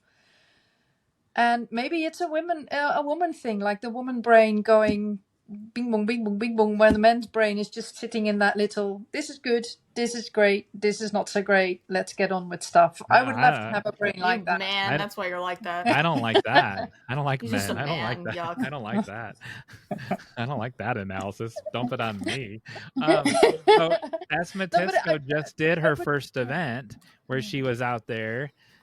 Yeah, I avoided it. I've been writing books and publishing since 2021, and I had never done a live in-person event. I've always sold online because I don't like engaging with that part of book publishing at all, or like creating. I like the creating part. I like finishing the project and then going to the next one. I don't like even, But So- when you were at the table, did you think someone's going to come up and criticize me? No, I don't really care for, and I get criticized plenty, so I don't mind. But it's like, it's the act of engaging and selling that I find a little off-putting, because it puts me in a reality that almost removes me from my ability to be creative. So that's why I think that's why you're separating yourself. And I don't want to separate myself because I have an angry problem. So I get kind of annoyed. I'm like, why am I sitting here thinking about money when I could be thinking about my monsters that I'm inventing in my head? In the fridge. Oh no, in your head. Monsters You are in my pointed to fridge. That's what's in monsters the I'm inventing in refrigerator. my fridge. That's what's in the fridge.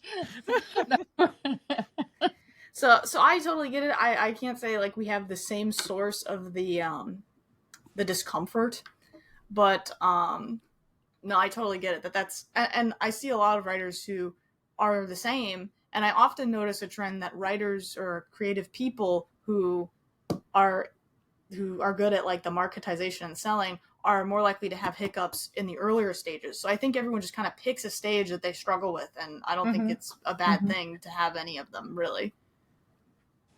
It's crazy because I used to be a marketeer. Used to be my job to sell stuff. But I've always sold stuff that I was passionate about, and I never... You said you burned out, though. Yeah, I did. So that might be part of the problem, too, is you're still fighting your burnout. And so when you start to reactivate that part of you, it might still be burned. Yeah, might be. I don't know how to help with that. No, I think burnout, I never experienced it, and then suddenly it was there, and I thought, oh my God, this can't be true. This can't be happening. And it's just it's insane what it does to you physically and mentally. Mentally, I don't think I've changed. Physically, it has changed me a lot. It's insane, and it's also insane how long it lingers, and it lingers on, and how easily you can like slip back into that stress, and it's just crazy. Can I ask how long ago that was that you really were at like the height of your burnout? 2022, I crashed. Okay. March 2nd, 2022. Yeah. You have a date. Okay. I have a date.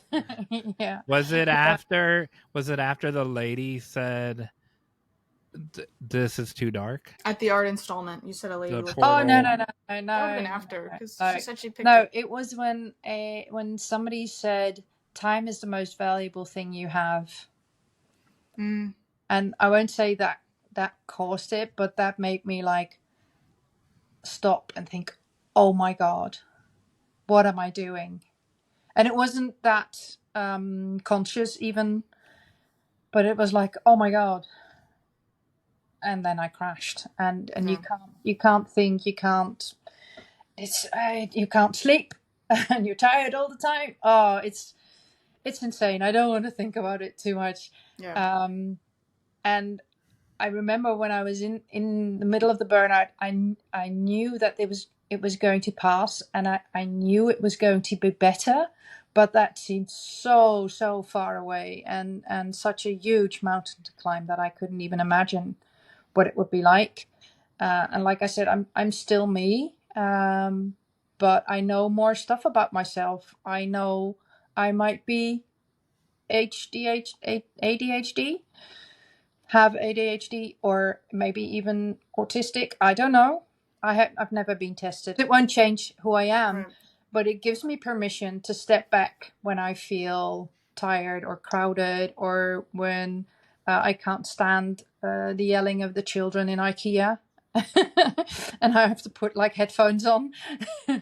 And it helps to be in a world or in a time where that is way more accepted. Like people used to tell me that I was a daydreamer and I should stop daydreaming and pay attention. Going That's back, the lame thing to say. that was just escapism and trying to cope with whatever was going on.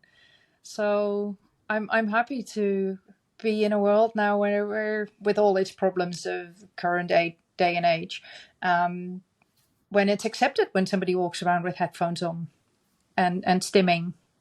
Yeah. Are you at the top of your creative game today?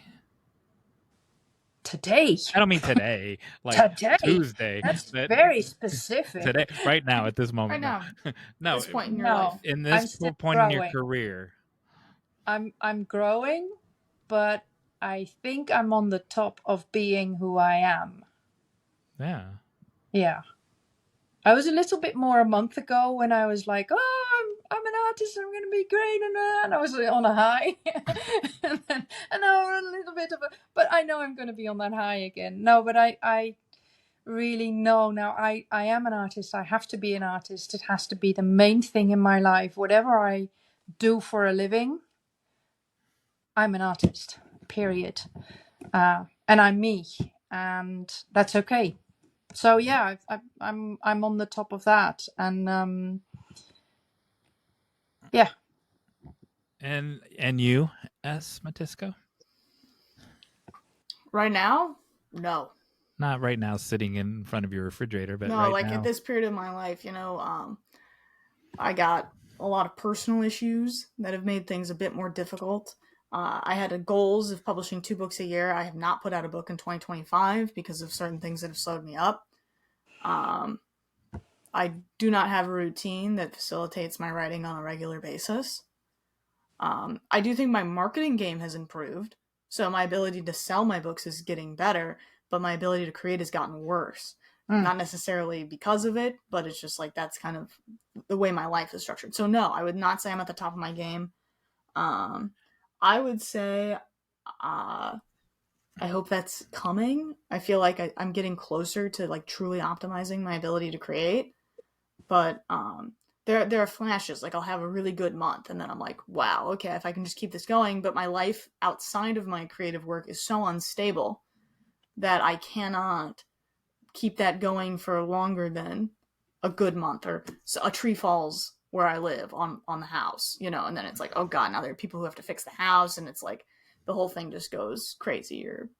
So no, I'm not at the top of my game, but I will be. Okay, so are you? Signa's answer was,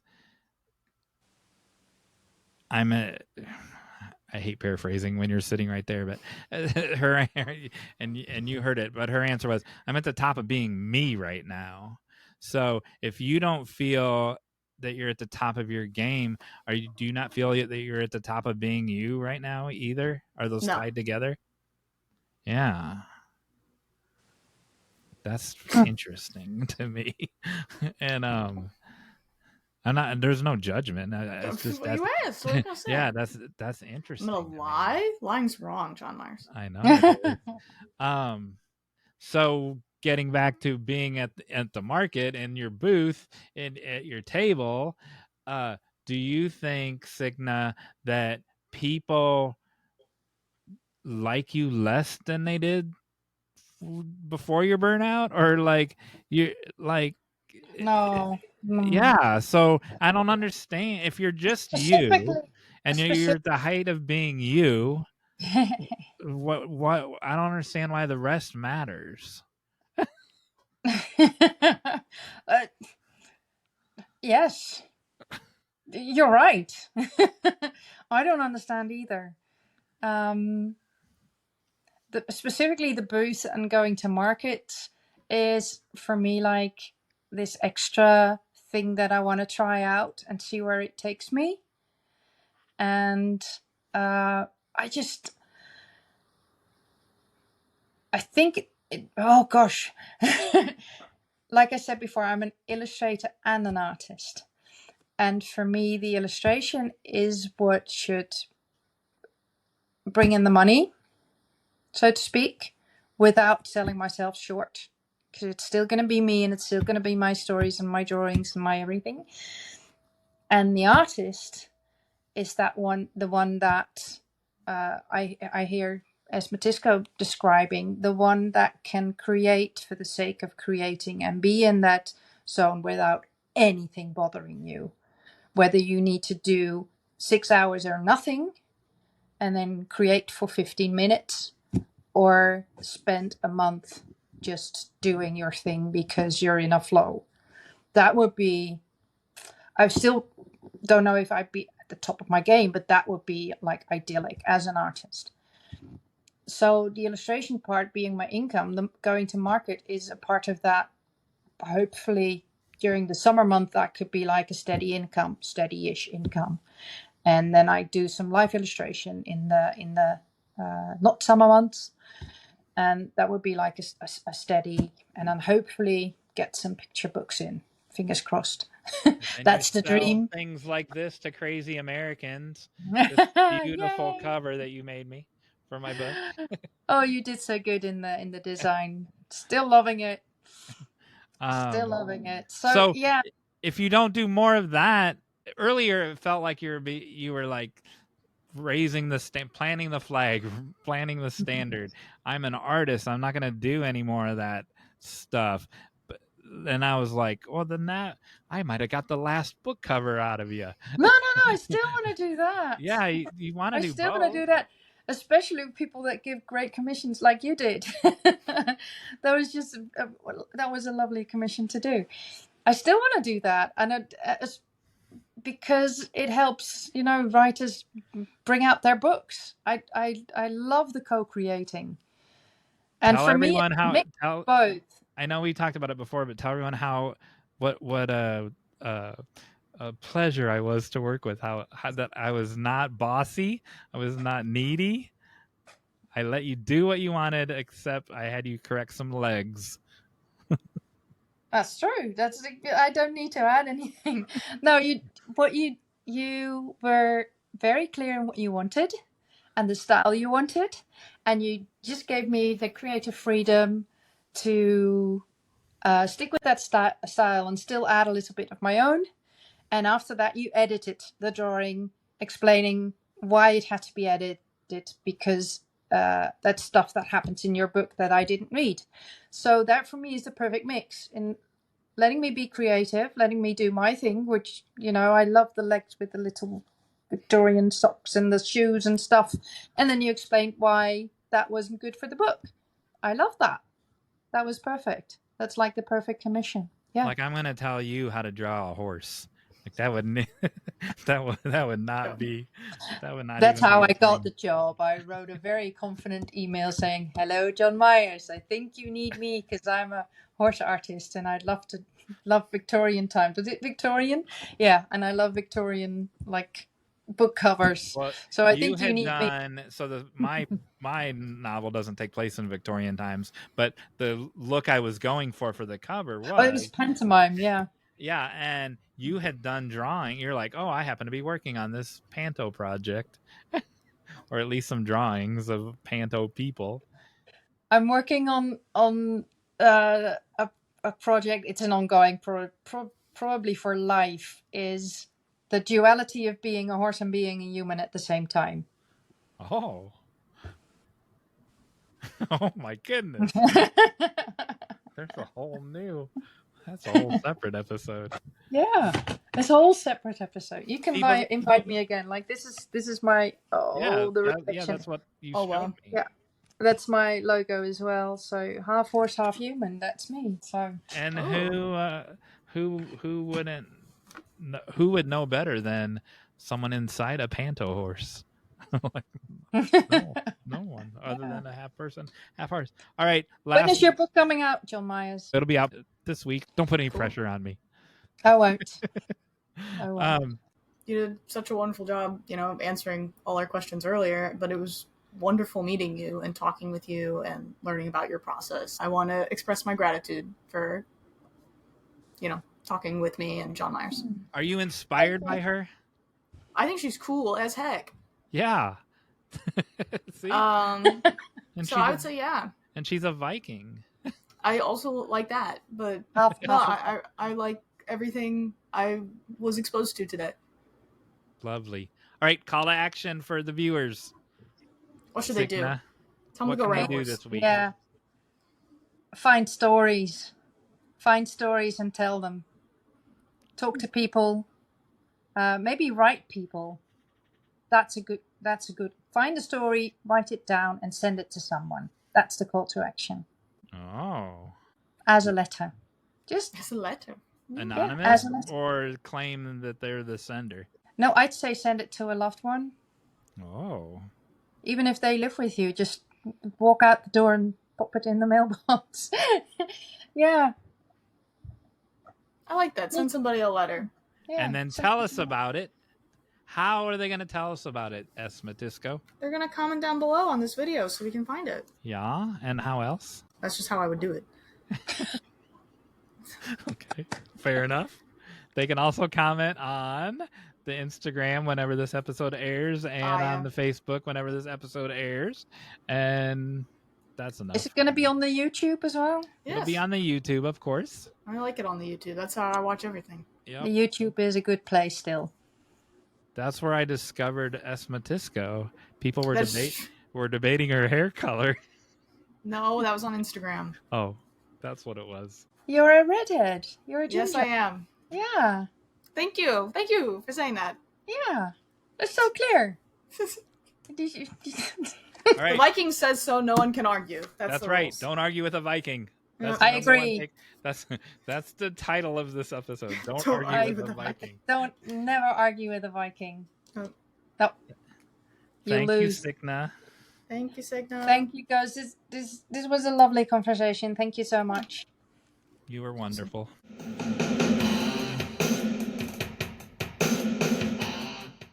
And we're back. Oh my goodness. That was great. It was. I loved it so much. She's so wonderful. I'm speechless again. You're speechless. You make such a good connection. That's because I'm a girl's girl. That's why. Stop with the man-girl thing. You wish you could be a girl. You can be a girl's girl. You can. Everyone can be a girl's girl. Honorary? Yeah. No, real. Gender's dead. Who cares? You can be a girl's girl. Okay. I'm not having menstruation, though. I'll tell you that right now. I mean, that's okay. Good for you. Lucky you. What is it? You know how, well, there's a story behind that. Menstruation? I can't look at this, right? No bodily functions on this show. Can't talk about giving blood or whatever. But we have a whole chapter in this book, or not a whole chapter, a third of the chapter in this book about how to keep your motivation and how to keep going while you're menstruating. And when we were editing this book, Emily is an editor, so she's way better than I am at editing. And so I would get notes every day, page after page after page, and I gave her maybe two notes, and I was like, and so chapter 27 is that chapter, and I'm like, that was one of them. I was like, you need to talk more about that because no one ever talks about how that impacts your writing. And so she expanded or talks about it, period. Honestly, period. Get it, period. And so yeah, she did a great job, and it's important. And so in the next, I mean, I think about it like when I'm writing books too, like my fantasy books and stuff. I'm like, are these girls having periods, and how do I incorporate that if they are? Because it's weird that, to not talk about it if we're going to have human females of menstruating age in a story. It's the only bodily function that I'll talk about.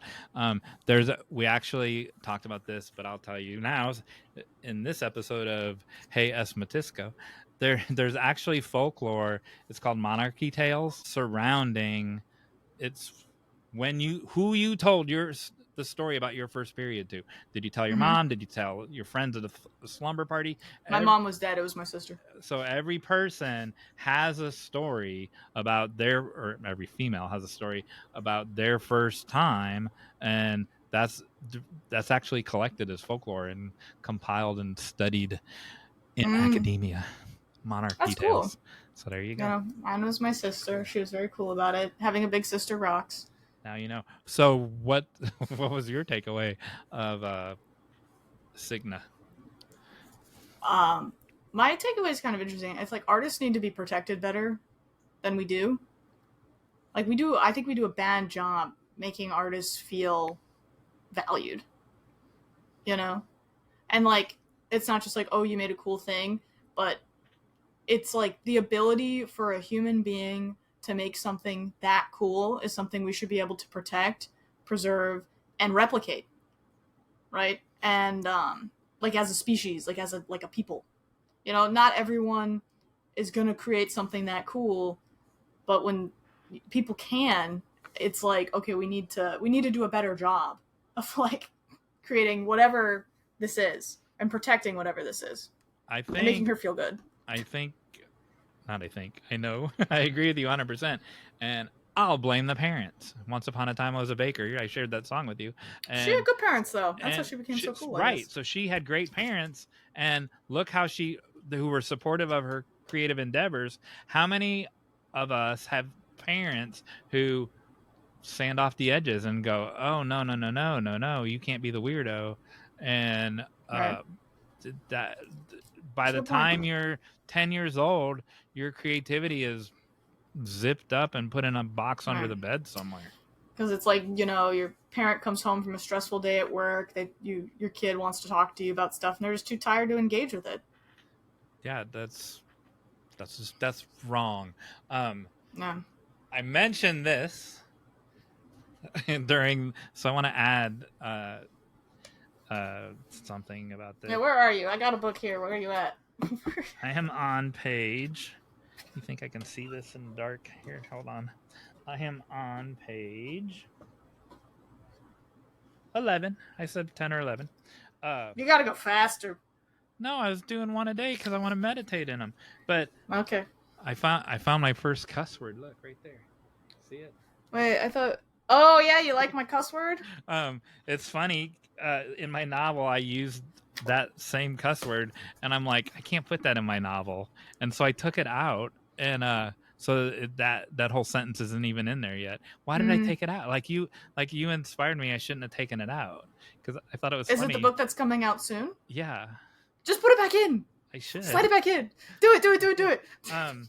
And so, like I said, when SIGNE was still here, I got to know you in 10 pages, man. And I don't even remember what the first 10 are, I'll be honest.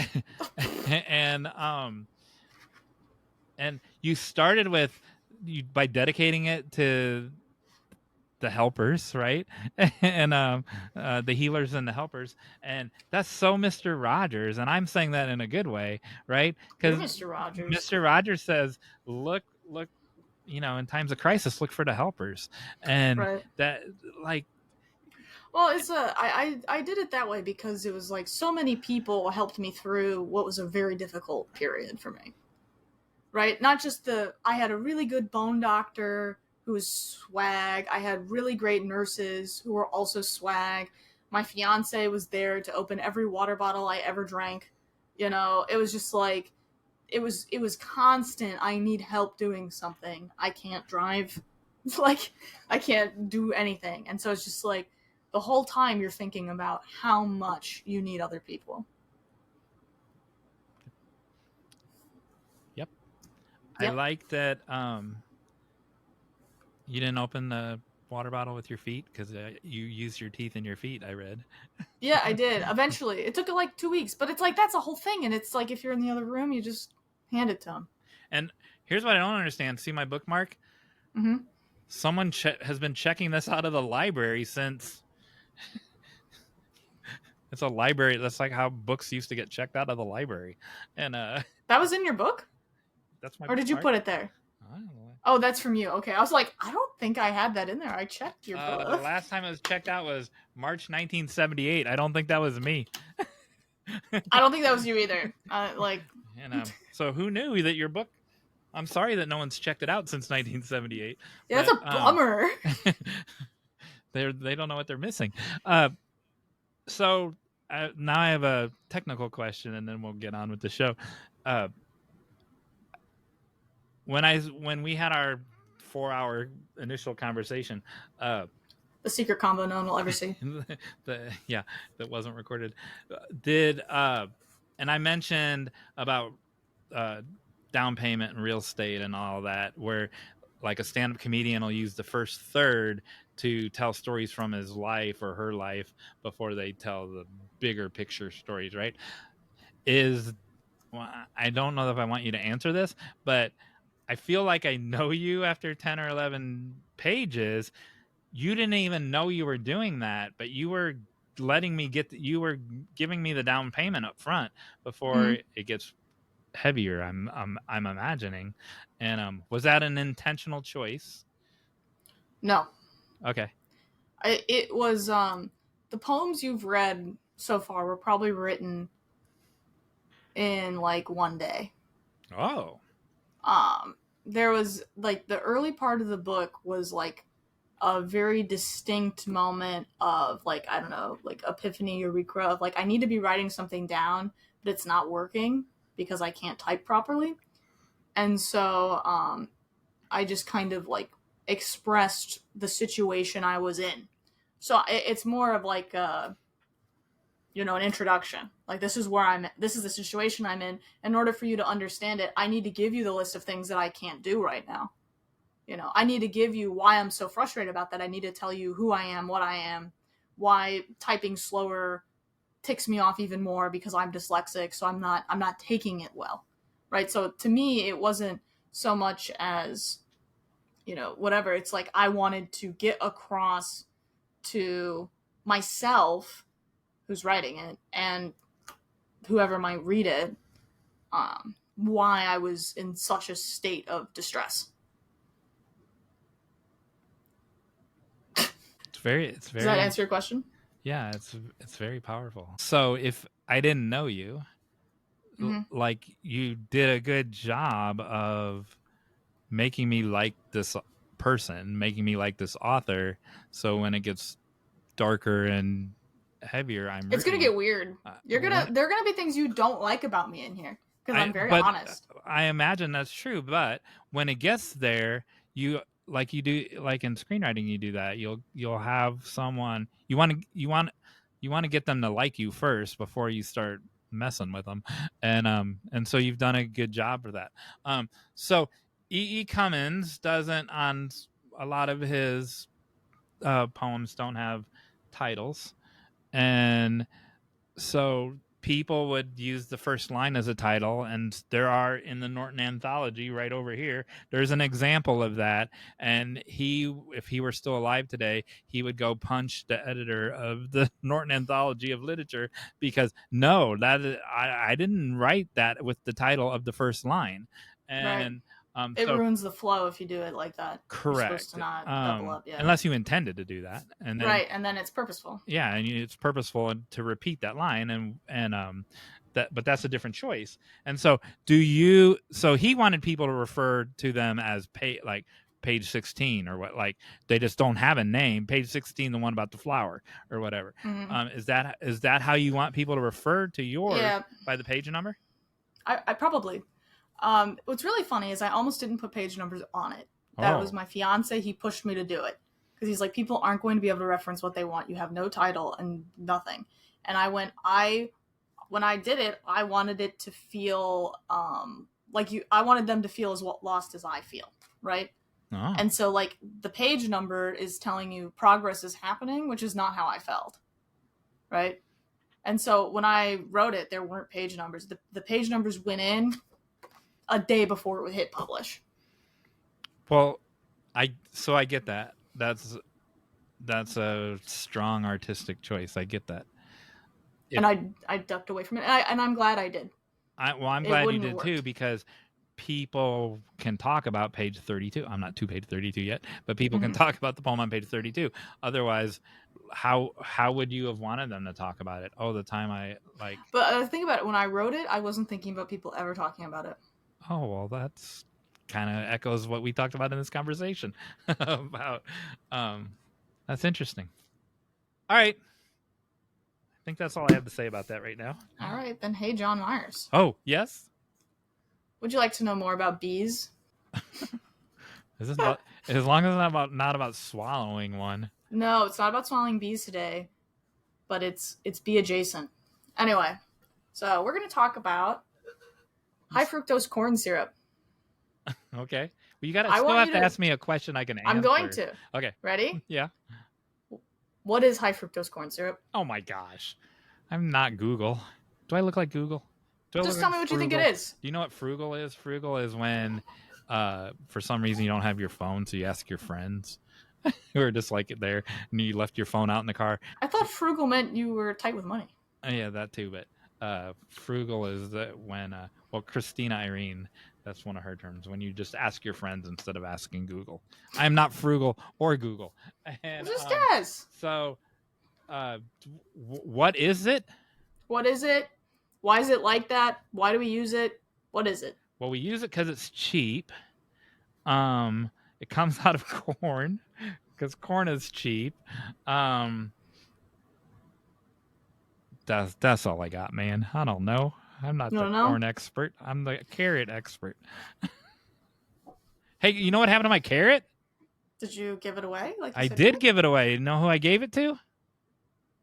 Signe's horse? No, a real bunny. There's a real bunny in my front yard, and so I gave my Bugs Bunny carrot to a real bunny, and it ate it. You saw it eat it. So yes, but at first he was just munching away on the grass. I remember this when Signe was talking about her horse, and that he was grazing. He was munching on the grass, and so I put it out down by his grass, and he could care less about that carrot. I don't think he knew it was a carrot. If you notice, it didn't even have the leafiness on it, like in a cartoon. It was just chopped off. But then I left and I watched him through the front door, and yeah, he ate half the carrot. And then I think carrots are sweet to bunnies. Yeah, he liked it, man. And then the landlord came and mowed over the second half of it the next day. That's fertilizer for the grass, which we'll eventually get to. He only ate half of it. All right, getting back to the corn. Yeah, corn syrup. So I don't know if you've noticed, but like sometimes on packaging, food packaging, it'll say no high fructose corn syrup. Yes. Or people on the internet will claim high fructose corn syrup is bad for you. Yes. Right? And so this comes down to the point of why did we make and sell high fructose corn syrup? Why people think it's bad for them, and like what it is actually. Are you going to tell me it's good for me? I'm going to tell you that maybe we'll find out at the end. Okay. Oh. So here's what we'll see. Remember, bees are coming into this. So high fructose corn syrup has a higher amount of fructose in it than glucose, which is why it tastes sweeter. On the sweetness index, sucrose is about 100 and glucose is like just right there with it. And fructose is sweeter. So per calorie, it feels sweeter in your mouth. Okay. So this means when you're trying to make a product, people go, well, I'd like it to be sweet and taste sweet, but I'm trying to keep the calories low. You're going to go for something that has a higher fructose content, leading to high fructose corn syrup. Now, how do you make something that has more fructose in it? You can make, so sucrose is table sugar, so like the white sugar.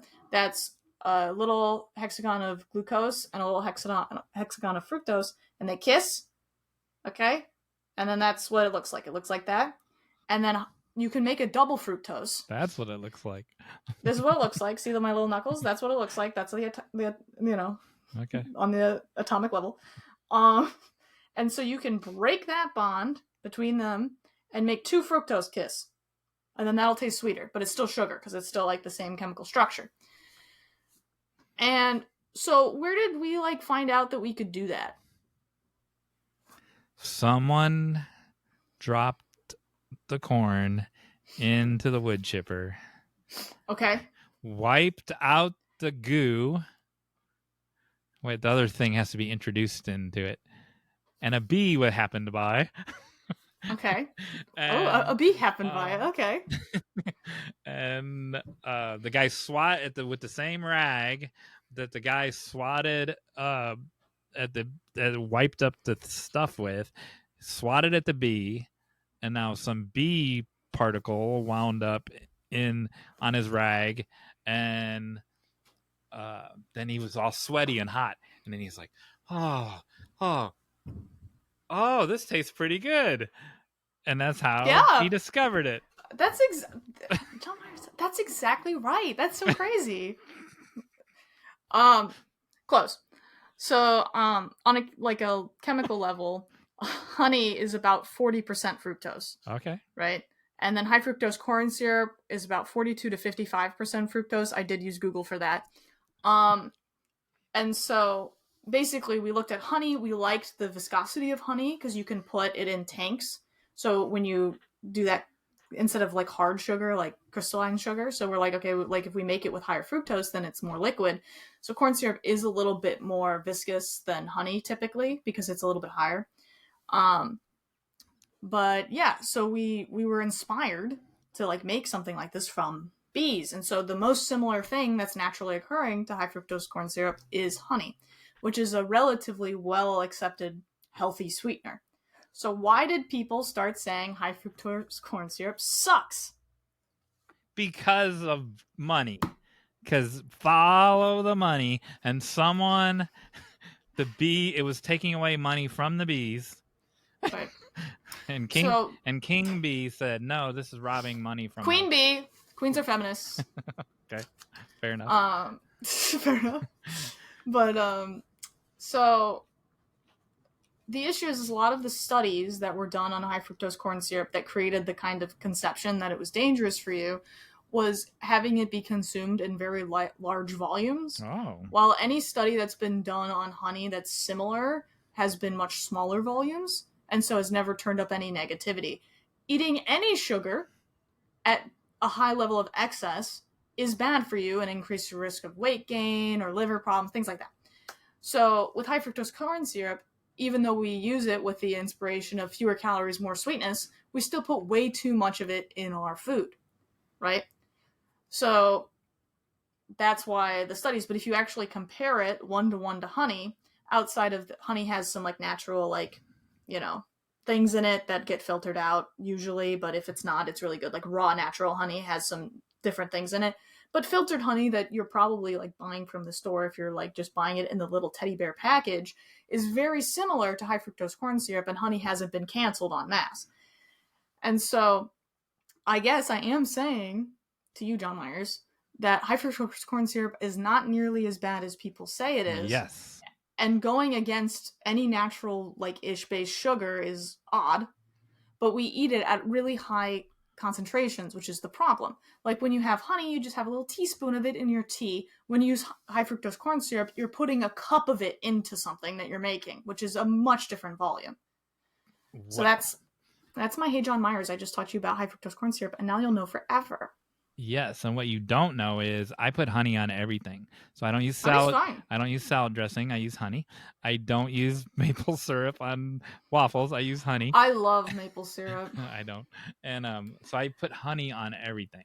And so what kind of honey do you get? Do you get like natural raw honey? No, like, are you like picky? So we've talked about this in the store. When I go to Amish country, I do get Amish honey that still has the stuff in it.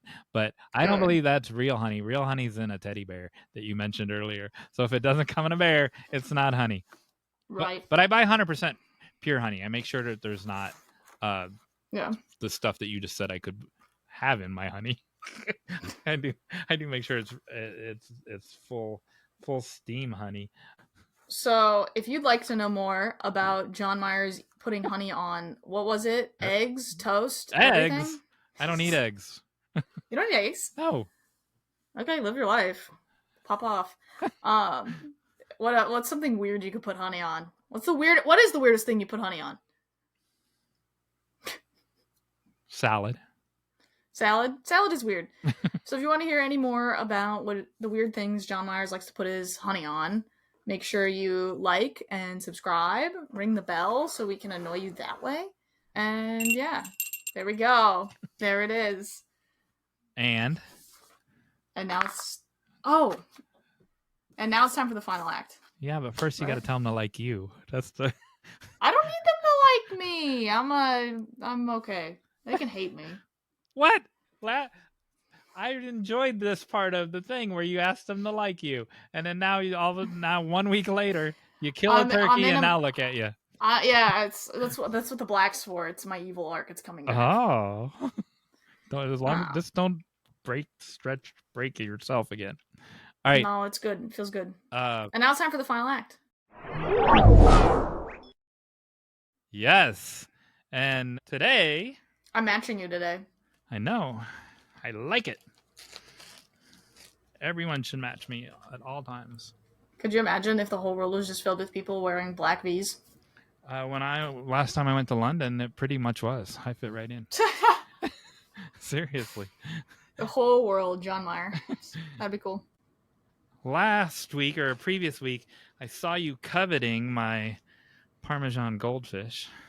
Yeah, I am coveting them. So today, you will be playing for this Parmesan goldfish. That your fingers are all over? Excellent. Yep. And I know you think that I'm hoarding these all for myself. But I'm not Stephanie Jones. I'm not the giving gal, man. I'm being generous with my one single goldfish. Now, is there corn syrup in here? No. Maybe a little. Flour, niacin, iron, thiamine, monosomething trait, riboflavin. All the stuff in the flour.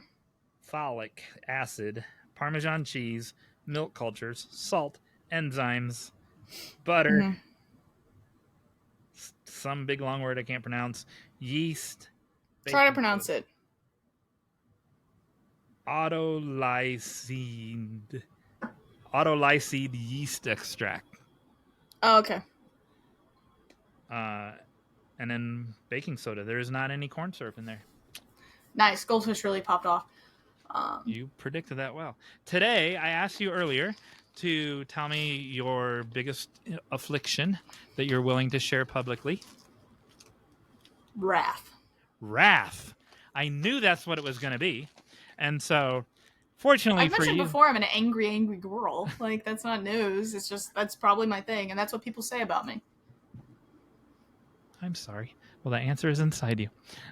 Fortunately, can't wait to find it. I predicted this as I prepared the game. And you know a WikiHow, right? Like those little drawings that tell you how to do something? Well, so I made one of how to conquer your wrath.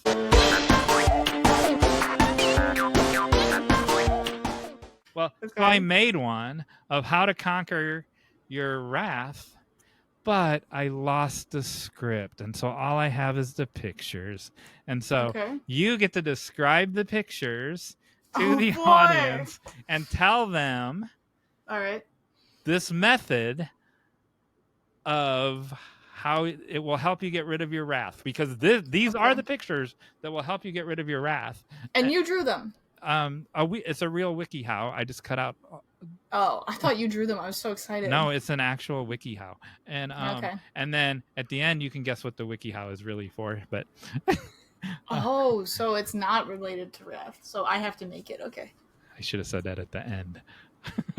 Okay. All right. So share screen. All right. Can you see the screen? Yes. Okay, so this is how you're going to get rid of the wrath. Explain to the people that are listening on the Spotify what you're looking at and how this will help you get rid of your wrath in these 7 steps. For our audio-only listeners, I'm looking at a cup pouring water into a half-filled-up mug. Okay?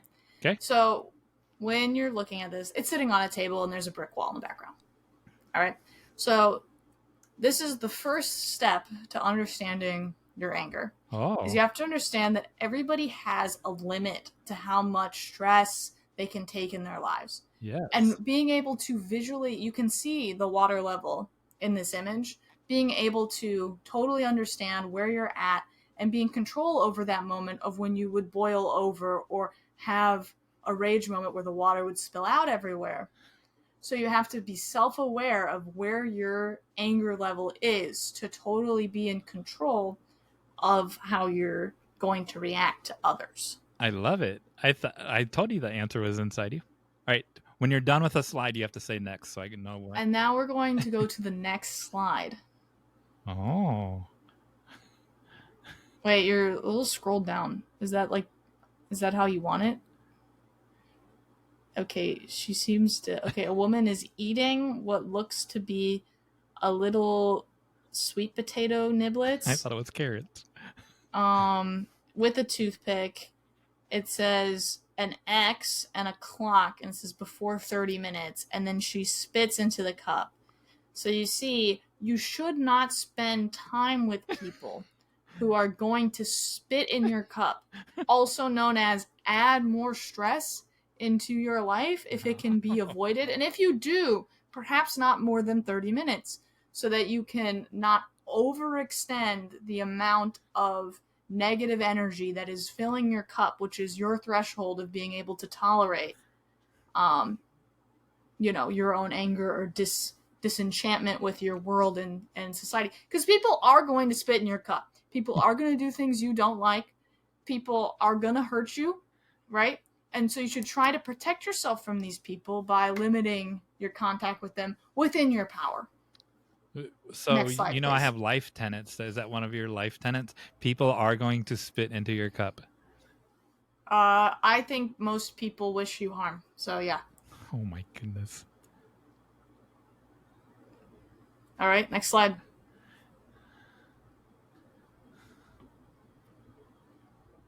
So this is a slide, and it's just a bottle. I love bottled water because I'm awful.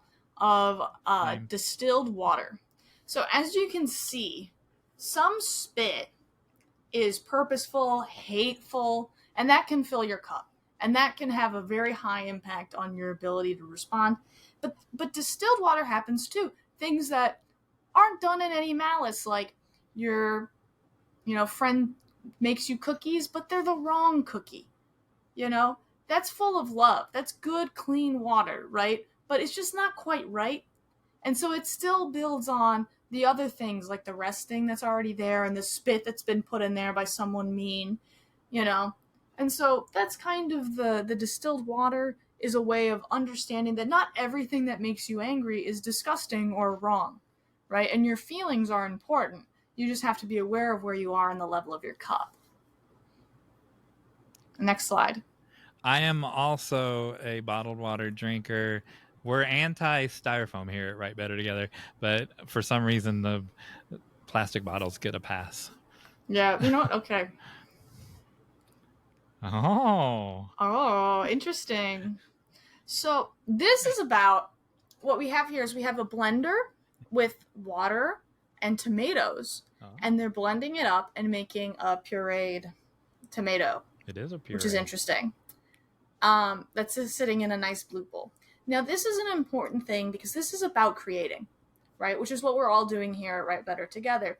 So if you find yourself having a hard time with your anger or your wrath, you can let that out in a safe environment, such as a blender or on your computer where you're writing, okay?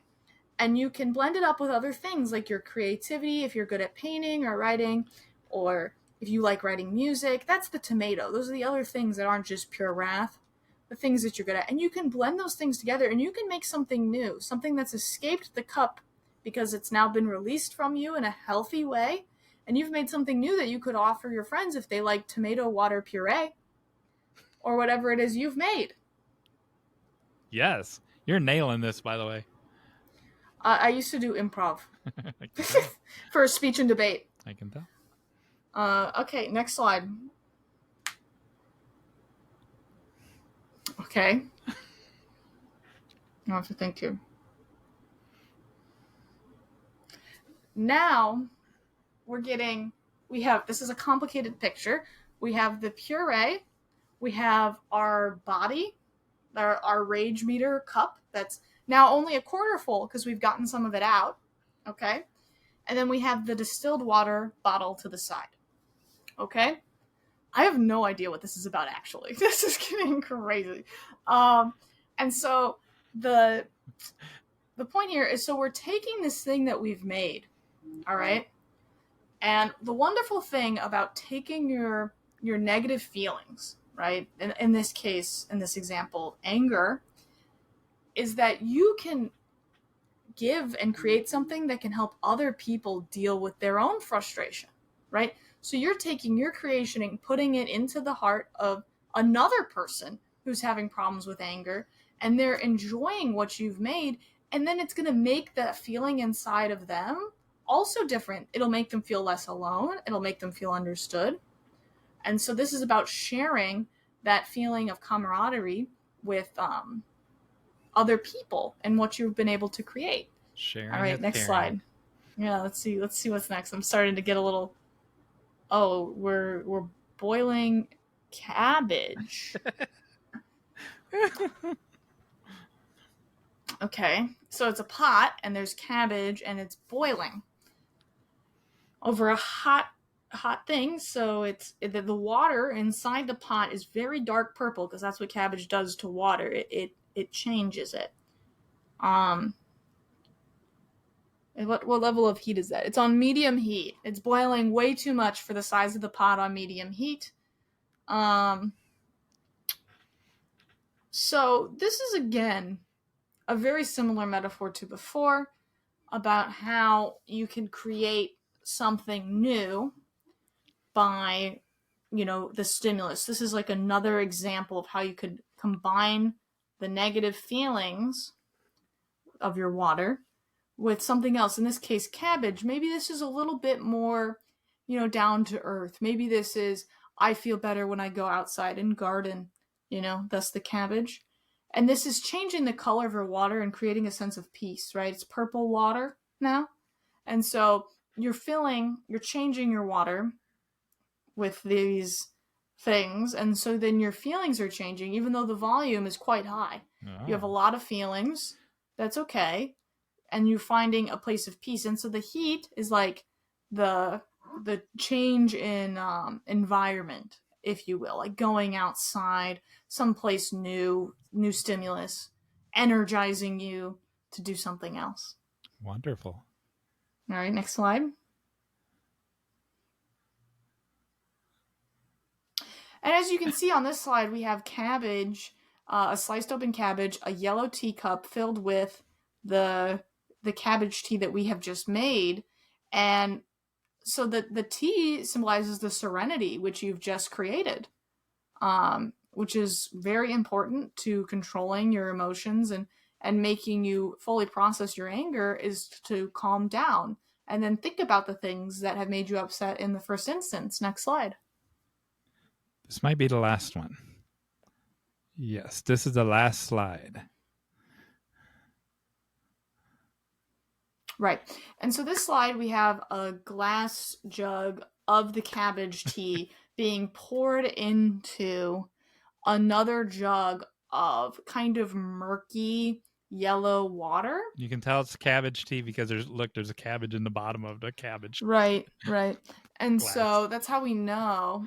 And this is about, making sure you put these good things that you've done, like your gardening in our extended example here, that have been able to calm your rage, making sure you put that into your life and perhaps the lives of others, right? If you give someone, some cabbage tea, or perhaps, you grew some potatoes in your garden and you give them to them, they might feel a little bit better, and it might help their anger meter also go down and help them feel better.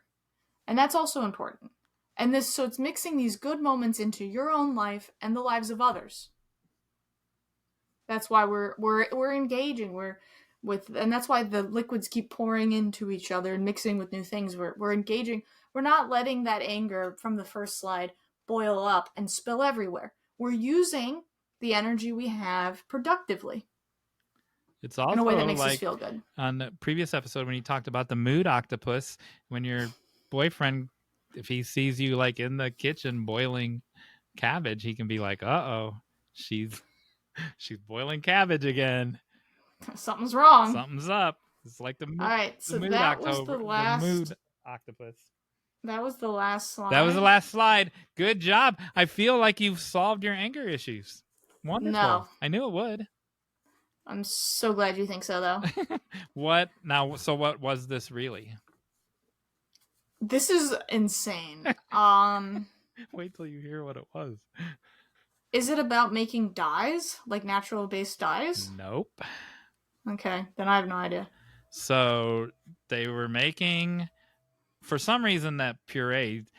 That's what this orange stuff is now. For some reason, it turned color, and so they were making cabbage extract because if you don't have little test strips, you can find out the pH level of something by pouring cabbage extract into it, and it changes the color of your thing, and then it matches this little chart. Yes. I feel like you solved your anger issues, and so you did so well on that. I didn't know you were do I get beach team. You get two. I get 2? Yeah. So do I get 2 because you think my anger's gone because you're going to be disappointed? Then I'm just good at yapping sometimes. I'll have to eat one of them. You'll take it from me? So good job, man. Let me unshare the screen. You. Did you know that? You can check your pH that way? Yeah, you can check your pH with all kinds of weird stuff. Yeah, I didn't know that. So there is literally a wiki on everything. Yeah. It might be less time intensive to just buy pH strips on the internet because they're like $5. But if you want to do it that way for some reason, that's your right. No, this is when your box of pH strips runs out. This is what. But then you buy more with money. That's not what the wiki was, though. It actually starts with, "Oh no, I'm out of my strips. What do I do?" But that would have given it away. I see. Very cool. That was a fun one. That was a fun game. You made it through the entire episode without cracking yourself in half and dying. That's not true. I did 2 stretches today. But you didn't die. You didn't actually crack yourself in half. How do you know I didn't die? Oh. Are you saying you might have died and now you've been reanimated? Just like Baggy? Is that what you're saying? Could be. Pick 2 letters. Baggy's matching too. Baggy's matching me too. Pick 2 letters. I. Our first letter is E. Next. I'm gonna go with T. I'm not looking before I put them up. I. So. Oh, okay, I was off. So now I will say Ingrid. That ends with a D. Ingrid. I know it starts with an I, but it ends with a D, doesn't it? Oh, I was going with the start with the I. Because the other. Okay, so we're just starting with the I. Yeah, the other way was Isabel. Hard. Oh. Ima. I love the name. Irene. I love the name of Ima, by the way. Ina.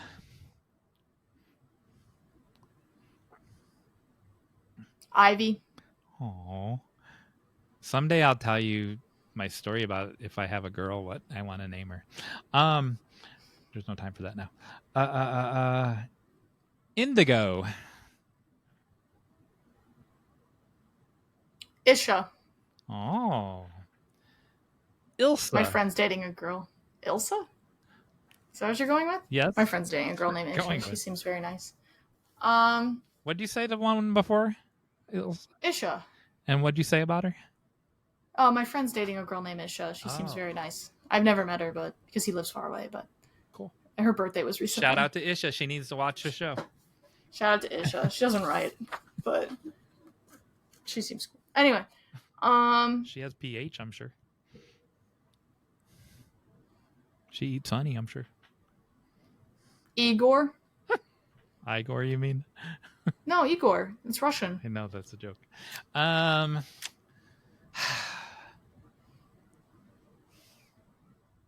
Inky. Inky is our cue card boy here at the Write Better Together. Oh, cute. In case you didn't, we don't have a script, but for some reason we have cue cards. Ivan. Oh, that's a good one, man. Or a bad one. Gee,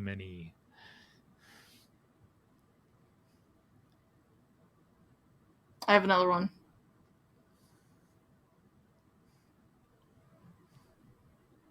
You gonna give up? Isaac. That's a good one.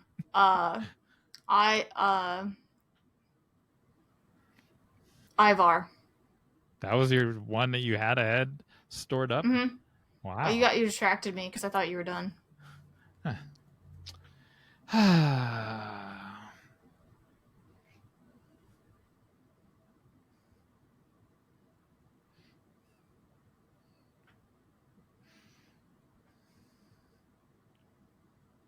Iris. That's a character name in my book. I couldn't find it. That's so funny.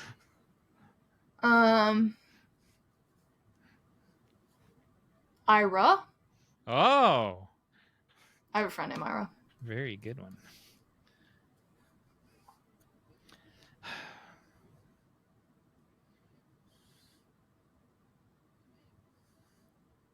Ilgen. Iggy. So shout out to Ilgen. She's watched the show before.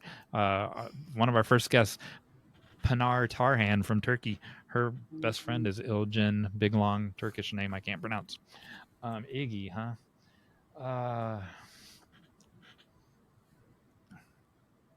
You might win this one.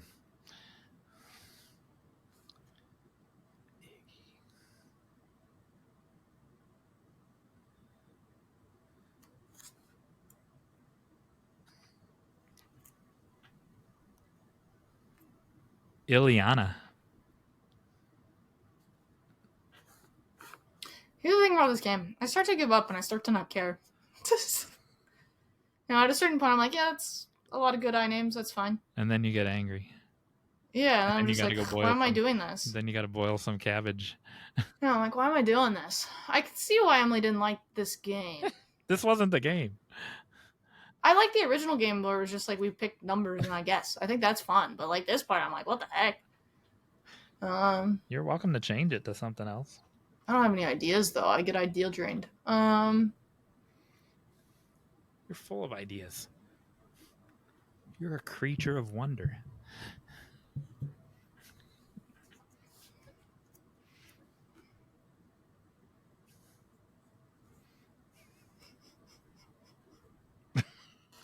All I'm thinking is, you know how some people name their kids like America? Have you seen that? Yeah, you're gonna say India. Think anyone? No, I was. Oh, India's a good one. Thank you. I was gonna say something else that was much worse. Oh man, you're gonna say Indianapolis. No. Like, because people name their kid like Bristol and like. I was gonna say Iraq. I don't know why. That was the only one I had. I was like, do you think anyone's ever named their kid Iraq? I had one too, and then you went and did it. I had to give you India. I had one though. Yeah, man.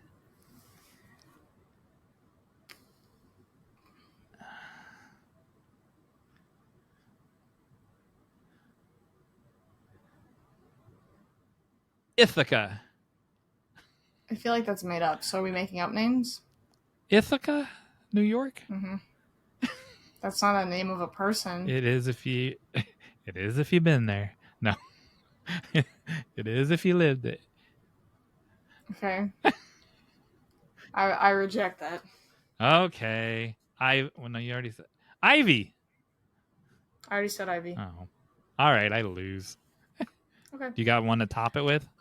Well, you did a fake one. Can I do like a half fake one? Yeah. In the book I'm working on, one of the high princes of Fyra, his name is Ister. Well, that's not fake. That's a real name.